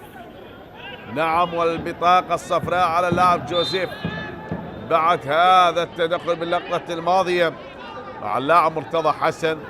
لاعب مرتضى حسن هو تلقى أيضا بطاقة صفراء في الشوط الأول، والآن بعد هذا الاشتراك والاحتكاك من جوزيف أجبر حكم المباراة أن يعطي البطاقة الصفراء هي اللاعب جوزيف. والخطأ بوسط الملعب لنادي ديالى. هذه الكرات هناك نقلة طويلة مرت والإبعاد تتخلص مرة أخرى. راية والتسلل حاضر. اللقطة الماضية التسلل كان حاضر. كل الأمور هي مستمرة بهذا العطاء وبندية هذه المباراة بعد أن وصلت الآن وعدت الكرة هناك بنقلة تصل ومن جديد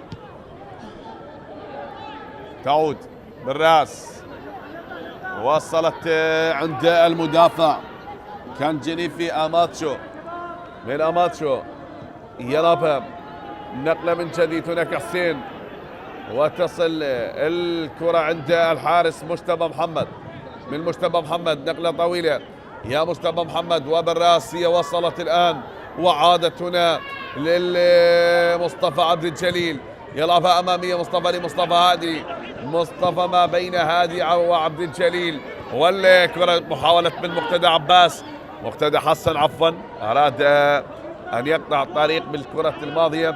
لويس يحاول بينما قريبة الكرة أماتشو تقولي بالكرة الماضية عادت مصطفى عبد الجليل، عادة كانت جينيفي أماتشو في اللقطة الماضية يعيد الكرة لمجتبى محمد. من مجتبى محمد بوسط الملعب هناك اللاعب مرتضى ماجد وحسام مالك.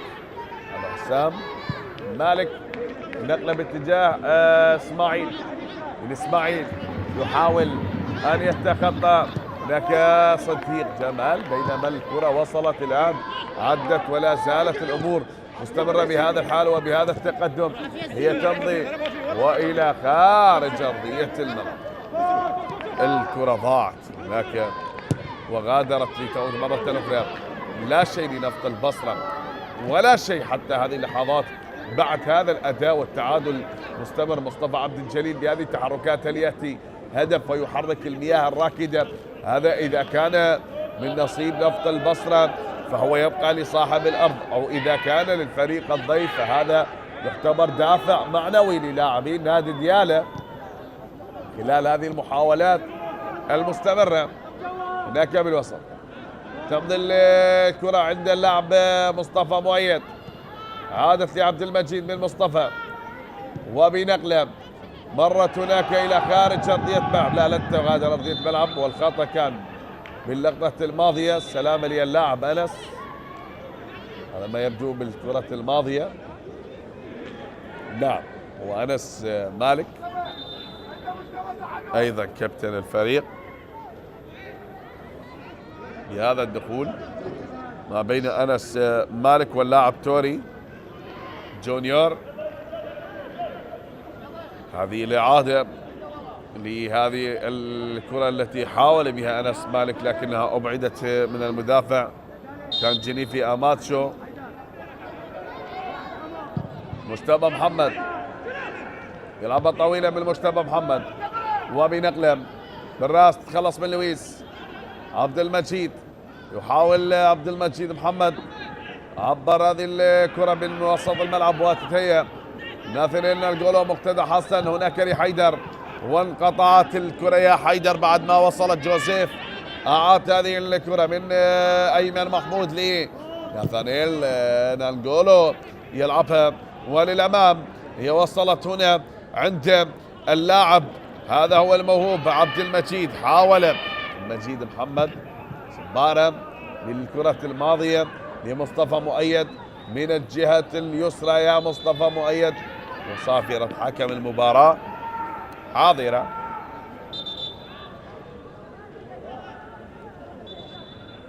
تغييرات للمدرب يامن الزلفاني بهذه اللحظات. كولينز أوباري الغاني، وأيضا اللاعب أيمن المفاقسي، وأيضا أوباري يشترك. غادر مرتضى حسن أرضية الملعب وزجبي اللاعب، هذا هو كولينز أوباري المهاجم الغاني، سبق وأن لعب أيضا لنادي الزوراء بعد ما مرت هذه الكرة بعد ما عدت. وأيضا غادر أرضية الملعب مصطفى مؤيد، وغادر كذلك أرضية ملعب المباراة من اللقطة الماضية. شاهد حتى الآن بعد ما غادر مرتضى حسن ومصطفى مؤيد اشترك اللاعب أيمن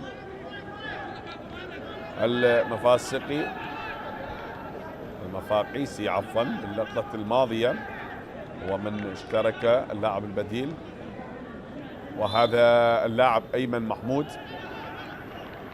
من أيمن محمود نظرات أيضا للكابتن هنا بهذه اللحظات لسالم. التعادل مستمر حتى هذه اللحظات، وتعود من جديد بنقلة أخرى. هي وصلت الآن، هي عدت، لا زالت مستمرة لمصلحة نادي نفط البصرة. نعم هذا الهجوم هنا عن طريق اللاعب إسماعيل، لكن ناثانيل نانجولو متواجد، والإبعاد تعود مرة أخرى عند اللاعب ناثانيل، والكرة غادرت أرضية، هي تغادر أرضية الملعب باللقطة الماضية. نعم هناك خطأ باللقطة الماضية، لازلنا نشاهد حتى هذه اللحظات، والكل يترقب ويشاهد وينتظرون متعة اللقاء وإثارة هذه المباراة. كلنا نعم أحبتي ننتظر بأن يكون هدف بالمباراة ليغير هذه المعادلة من التعادل سلبا، بأن يكون هناك هدف في هذه المباراة، أن تكون 3 نقاط متواجدة بمباراة اليوم. ولا زال التعادل مستمر بهذه المباراة بهذا الشكل، لا شيء لنادي نفط البصرة ولا شيء لنادي ديالى، بينما المباراة الأخرى الطلبة وكربلاء هي بتقدم نادي الطلبة بهدف مقابل لا شيء.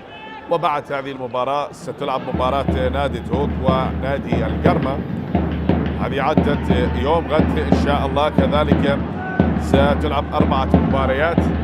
الكهرباء سيواجه نادي الميناء يلعب الزوراء، والكرخ يواجه الحدود، وزاخو يواجه النجف، والقوى الجوية يواجه نادي الشرطة. هذه عدت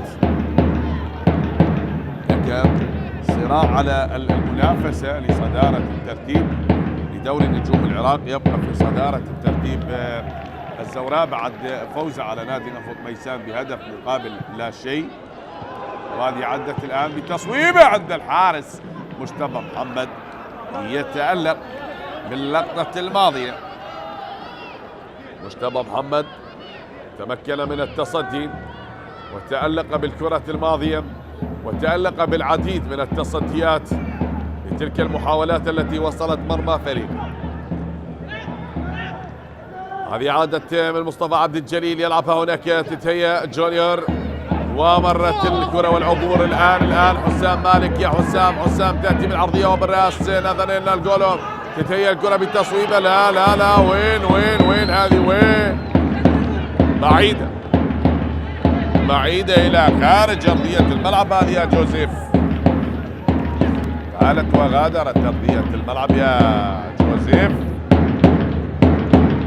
بعد ما مررها اللاعب سام مالك، لكن بهذه الطريقة لعبت من اللاعب جوزيف، وبعد تلك التصويبة الرائعة والتسديدة الجميلة من اللاعب أيضا عبد المجيد سدد بتلك الطريقة الرائعة. هذه تعود الآن نقلة من الحارس وسام محمد، عدت هناك عند اللاعب لويس، من لويس بهاما الفرنسي، وغادرت أرضية الملعب. يمضي كل شيء أحبتي من أحداث هذه المباراة، والتعادل قائم حتى الآن. فهل يكون التعادل السابع بالنسبة لنادي ديالى، أو يكون التعادل الثالث لنادي نفط البصرة من خلال هذه المواجهة ما بين البصرة وديالى بملعب الفيحاء، ولحساب الجولة السابعة عشر من منافسات دورينا. عادت لوسام، وسام محمد يلعبها، نقلة للأمام من وسام، وتتخلص هناك من اللاعب أماتشو، أبعدها أماتشو، وصلت عند اللاعب أوباري، هذا هو كولينز أباري باللقطة الماضية. كولينز أوباري من حاول بتلك الكرة، وبعدها انعدها على ما يبدو هنا. نعم زيكي ترك أرضية الملعب، شاهد باللقطة الماضية، واشرك اللاعب قاسم محمد، وأيضا أياد عبد فرحان يشترك بدلا من اللاعب جوزيف.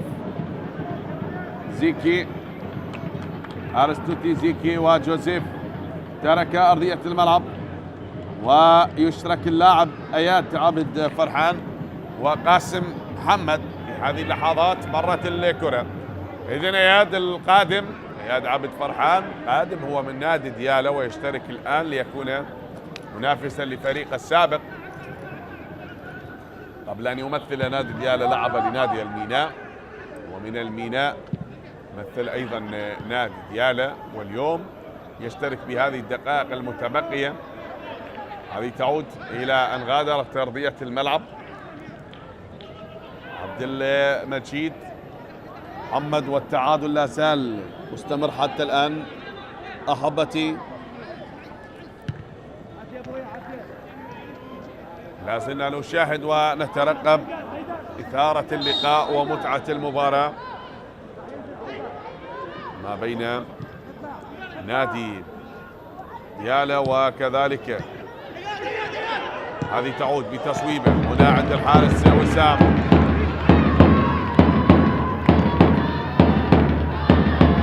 نترقب أحبتي بعد أن وصلت تلك الكرة وبتلك التصويبة التي وصلت الآن.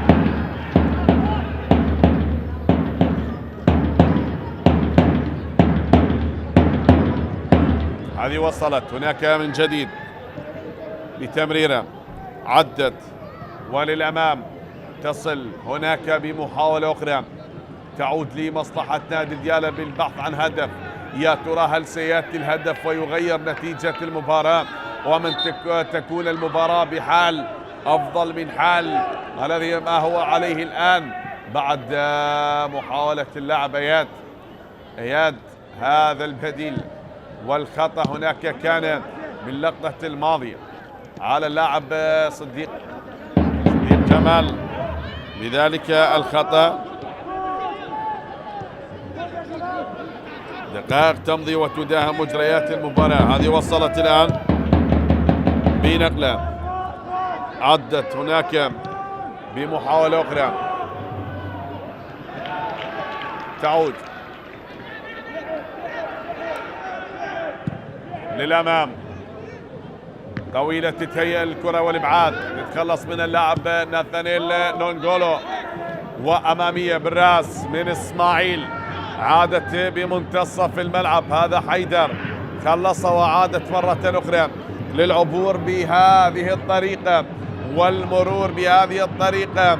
مروة عدى من مقتدى يلعبها، لك يا مقتدى حسن حتى وصلت لأحضان الحارس مجتبى محمد. عند الحارس مجتبى محمد. تعادل ما بين الفريقين، وتحدثنا بأن نادي ديالى لن يفوز بأي مباراة من خلال هذا الموسم، وتعادل ب6 مباريات بينما خسر 10 مباريات، ويحتل المركز الأخير بترتيب دوري نجوم العراق، بينما هنا نفط البصرة صاحب المركز ال18 بترتيب دوري نجوم العراق. وصلت الكرة هنا، المحاولة تأتي من مصطفى عبد الجليل لمصطفى هادي، مرت يا صافي، عدت لحسام، مر بالكرة الآن، ممكن الآن أن تكون يا آيات عابد فرحان، وهذه الكرة بعد ما وصلت تأتي وإلى خارج أرضية الملعب. الكرة غادرت أرضية الملعب. لا زلنا نشاهد ونترقب حتى الآن. هناك تغيير، حسام مالك أو أنس مالك عفوا يغادر أرضية الملعب، ويشرك مكانه علي السجاد صباح. علي السجاد صباح بدلا من اللاعب أنس مالك ترك أرضية الملعب بهذه الدقائق المتبقية. شاهد حتى الآن ملعوبة الكرة وللأمام بالراس، أمامية الإبعاد، تتخلص من المدافع التغولي أماتشو. أبعدها كان جنيفي أماتشو، هناك عند إسماعيل، من إسماعيل ناثانيل نولغولو، تتخلص الكرة ومرت لحسام، يحاول الآن من حسام، مر بالكرة حسام مالك تحت الأرضية، وهناك نقلة بالراس، وصلت كرة عند الحارس وسام محمد من وسام، وناثانيل يلعبها لي كولينز أوباري من أوباري، وانقطعت الكرة، مرت لإياد عابد فرحان، يلعبها الآن إياد وناثانيل عند وسام محمد. وسام يا محمد، نقلة مقتدى عباس، مقتدى حسن عفوا، من مقتدى حسن تمضي الكرة هناك بمحاولة العبور هي والوصول الآن عند اللاعب أيمن، وعادت مرة أخرى مقتدى بنقلة تصل هناك لأيمن محمود. شاهد بتلك الكرة التي وصلت عند الحارس وسام محمد، وعادت بنقلة أخرى أيمن، هذا هو أيمن محمود، يلعبها أيمن محمود طويلة، وصلت عند اللاعب أيضا البديل من أيمن المفاقسي الكرة الماضية، وهذا حيدر الواضح بالصورة، حيدر رسمي، عادت حيدر لأيمن المفاقسي بهذه اللحظات، عدى وبمنتصف الملعب يحاول دوران من عبد المجيد لعبد المجيد محمد، هناك تمضي الكرة هنا، المحاولة من اللاعب أوباري، نقلة تأتي لأن تصل للاعب لويس، لكن الخروج يسبق لويس من الحارس مجتبى محمد، ويخطف الكرة هناك، عدت عند لاعب إسماعيل، وصافرة حكم المباراة، والخطأ خطأ بالكرة الماضية. بدأت تغييرات المدرب يامن شرفاني، إذن سيشترك زين العابدين في هذه اللحظات، وعبد المجيد يترك أرضية الملعب. عبد المجيد هو من يغادر أرضية الملعب، ويشرك زين العابدين. سلام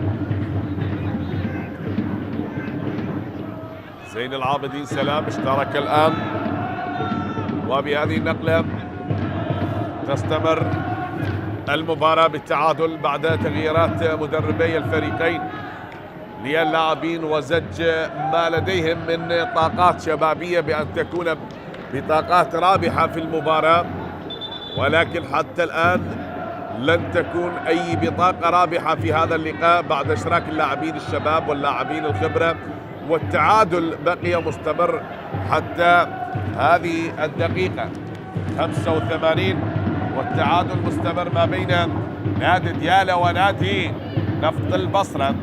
تعود إلى أن غادرت أرضية الملعب. نفط البصرة فاز ب4 مباريات، فاز على الكرخ 1-0، وفاز على الكهرباء 2-1، كذلك فاز على الطلبة 1-0، وعلى نادي نوروز 2-0. وصلت وتعادل في مباراتين. من المحاولة المطالبة بخطأ باللقطة الماضية، والكرة انقطعت عند اللاعب حسام مالك. من حسام مرت يا حسام، تمضي وللأمام لنفط البصرة. هذه لإسماعيل، إسماعيل وانقطعت من محمود، من أيمن محمود، وتعود الآن يلا من اللاعب كولينز أوباري. أوباري يلعب هناك بنقله، مرت الآن، عدت الآن لنادي ديالى، وإلى أن وصلت عند المدافع هناك اللاعب أماتشو باللقطة الماضية. توري بهذه الطريقة وبعد ما عدت الكرة الماضية التي وصلت الآن من اللاعب أوباري للحارس مجتبى محمد، من مجتبى محمد لمصطفى عبد الجليل. مصطفى عبد الجليل هو من يؤدي لحسام مالك، يلعب لأياد، عابد فرحان لحسام، حسام مالك. هنا ضغط للكتيبة الحمراء ومصطفى عبد الجليل. تأتي الكرة هناك بالعرضية لمصطفى هادي والمطالبة، لكن الكرة انقطعت من دفاعات نادي ديالى، مرت لديالى والكرة تعطي هناك من صديق جمال. مر الآن يا صديق جمال، عد الآن يا صديق بعد ما غادر أرضية الملعب مصطفى مؤيد، ويشرك اللاعب علي سجاد، صباح وزين العابدين. هل تتغير الأمور لكتيبة نادي ديالى؟ وصلت الكرة، عدت، ممكن أن تكون الآن، ممكن يا مقتدى. وبهذه الكرة عند اللاعب الشاب بعد أن عادت. نعم، أداء نادي ديالى يتحسن يوم بعد يوم بعد نعم التعاقدات الجديدة واللاعبين الوافدين الجدد. ما ينقص نادي ديالى هو ممكن أن يكون الفوز، وإن كان في هذه المباراة أو بالمباريات المتبقية قبل نهاية المرحلة الأولى، عند مباراتين متبقيتين على نهاية المرحلة.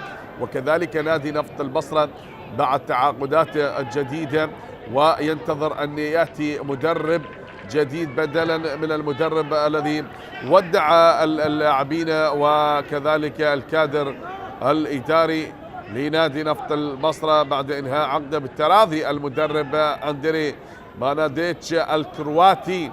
فهذه كرة تعود هناك بمحاولة تستمر، وبكرة انقطعت، هي مرت الآن وعادت بوسط الملعب من حسام، يلعب بنقلة عند اللاعب اسماعيل، والابعاد من ناثانيل نانجولو، مرت اسماعيل، اسماعيل ما بين اسماعيل ومصطفى، ما بين اسماعيل ومصطفى، ضاعت يا اسماعيل، غادرت أرضية الملعب يا اسماعيل. حاول الكرة الماضية اسماعيل لكن لن يتمكن من السيطرة على الكرة الماضية، وكانت سريعة، غادرت أرضية الملعب. هذا مقتدى حسن، جانبية أم خطأ يا مقتدى حسن؟ ماذا يشير حكم المباراة؟ ماذا هناك يا كابتن مهند قاسم؟ ننتظر هناك بغرفة الفار الكابتن عصام فاضل والكابتن علاء عباس، والكلام ما بين عصام فاضل والكابتن علاء عباس. حكم المباراة يقول له استمر يا مقتدى حسن. ملعوبة لنادي ديالى، والابعاد ياتي، تتخلص عند نفط البصرة. خطأ هنا لمصلحة الكتيبة الحمراء لنفط البصرة، والكلام ما بين أيمن والكابتن مهند قاسم. بهذه الدقائق المتبقية على نهاية أحداث المباراة أحبتي لا شيء للبصرة ولا شيء لديالى من خلال هذا اللقاء لحساب الجولة 17. اللاعب الخبرة الكابتن يلعبها، والكرة هناك تيا عند الحارس وسام محمد. وسام نقلة طويلة مرت للأمام من اللاعب أماتشو، يلعبها وهناك راية تأتي من المساعد كرار. هذا هناك ذلك الخطأ، والكابتن يامن الفاني والكابتن صادق صعدون تشاور حتى هذه الدقائق المتبقية أو اللحظات المتبقية. هذا الوقت الإضافي الذي سيضاف من حكم المباراة بعد ما وصلت هناك الإبعاد، وبنقلة مرت هنا الكرة بالراس من لويس، عادت عند اللاعب مباري مصطفى عبد الجليل، يلعب الإسماعيل، ممكن يا إسماعيل، عدى يا إسماعيل، ماشي يا إسماعيل، وإلى خارج أرضية الملعب يا إسماعيل. لا يا إسماعيل، الكرة غادرت أرضية الملعب يا إسماعيل. بعد ما غادرت أرضية الملعب حتى الآن مستمرة أحداث المباراة بهذا التعادل بين نادي ديالا ونادي نفط البصرة. مباراة خالية من الأهداف، نعم فيها جمل تكتيكية، فيها أداء، فيها متعة، فيها إثارة، ولكن المباراة حتى الآن خالية من تسجيل الأهداف. هل يتقاسمون نقاط هذه المباراة أم يكون هناك هدف قاتل باللحظات المتبقية وبالدقائق المتبقية من الوقت الإضافي؟ لا زلنا نشاهد حتى هذه اللحظات. هل ينجح نادي ديالا ويكسب النقاط الثلاثة خارج الديار، أم تبقى 3 نقاط في البصرة، أو يتقاسمون نقاط هذه المباراة بين ديالا ونفط البصرة؟ انقطعت كرة من حسام، معدت الآن بتمريرة هناك باتجاه لاعب إسماعيل، عدى من إسماعيل، لا زال هو من يعدي، يذهب هناك يأتي العرضية، ممكن هدف قاتل. نفط البصرة نعم، وخلت بالقلب حسرة.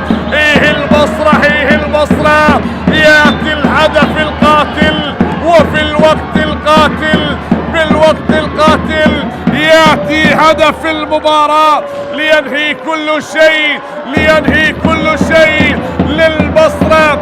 الهدف الجميل في الوقت القاتل، نعم لنادي نفط البصرة، بعد أن اجتهدوا كثيرا، وبعد أن حاولوا كثيرا، وبعد أن كانوا طموحين بأن يصلوا ووصلوا بالعديد من المحاولات، بالعديد من تلك الكرات، نعم عن طريق البديل، عن طريق البديل يا قاسم.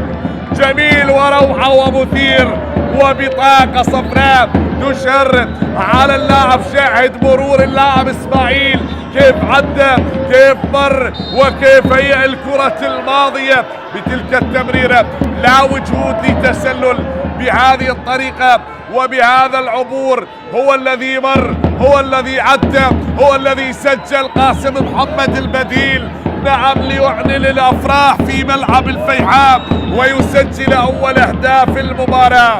أول أهداف المباراة من اللاعب البديل قاسم محمد، يسجل أول أهداف اللقاء وأول أهداف هذا الموسم مع نادي نفط البصرة بالوقت القاتل، بالوقت الإضافي لنفط البصرة. نعم هدف أول بعد مرور جميل ورائع، وهي تلك الكرة على طبق من ذهب. اللاعب إسماعيل لينجح فيها اللاعب قاسم محمد ويعلن عن الأفراح في ملعب الفيحاء للبصرة ولنفط البصرة بالتقدم لصاحب الأرض بهدف. ولا كما قلت يريد أن يعوض عن الخسارة الماضية التي تلقاها أمام نادي القاسم بهدفين مقابل هدف، وجاء نادي ديالا من أجل التعويض بعد التعادل أمام نادي الزوراء بهدف مقابل هدف في الجولة الماضية، وحاول واجتهد وسعى وكان طموحا حتى الدقيقة 92 من أجل الوصول والتسجيل هدف تقدم. لكن يبقى هذا هو حال كرة القدم، أيضا بعد مرور وتسديدات ومحاولات استمرت لنادي ديالا لهذا الفريق، لكن لن ينجح حتى الآن من خلال 17 مباراة يلعبها، ونادي ديالا لن يتمكن من الفوز. ما هي العقدة لنادي ديالا وماذا عسى أن يفعل نادي ديالا من أجل الوصول وتحقيق نقاط 3 وفوز؟ هو فاز؟ لا، لن يفوز. هو تعادل؟ نعم تعادل ب6 مباريات، خسر 10 مباريات. هذا إذا انتهت بهذه الثواني المتبقية ستكون الخسارة 11 في دوري نجوم العراق لنادي ديالا. وصلت الكرة هناك بنقلة، أو ممكن أن يعدل نتيجة المباراة من خلال هذه اللحظات المتبقية من الوقت الإضافي. وصلت لمجتبى محمد باللقطة الماضية، الكرة عند الحارس مجتبى، ولا زالت هذه الأمور مستمرة. نعم، اللاعب اشترك بديلا في الشوط الثاني وغير الأمور للمباراة. أحيانا يجتهد اللاعب الأساسي ويحاول بمراوغاته، بتسديداته، بنقلاته القصيرة، بلمساته الرائعة، لكن لن ينجح. بينما يشترك البديل وبلمسة وأخرى يحالفه الحظ وأن يسكن كرته في الشباك ويموت فريقه للفوز هنا عند الحارس مجتبى محمد، كما اجتهد اللاعب الشاب والطموح البديل ليعلن عن أول أهدافه بهذا الموسم مع نادي نفط البصرة. واللاعب الذي اشترك في الشوط الثاني هو من قاد فريقه. نعم، تأتي صافرة الدولي مهند قاسم وتعلن عن نهاية أحداث اللقاء. مبارك لنادي نفط البصرة، هارد لك لنادي ديالا. إذا يبقى نادي ديالا يعاني من سلسلة الهزائم المتكررة ولن يحقق الفوز إن شاء الله القادم أفضل لنادي ديالا. ومبارك لنادي نفط البصرة 3 نقاط بأرضه هنا وأمام جماهيره. تقبلوا تحيات معلق المباراة حسين الساعدي، والسلام عليكم ورحمة الله وبركاته.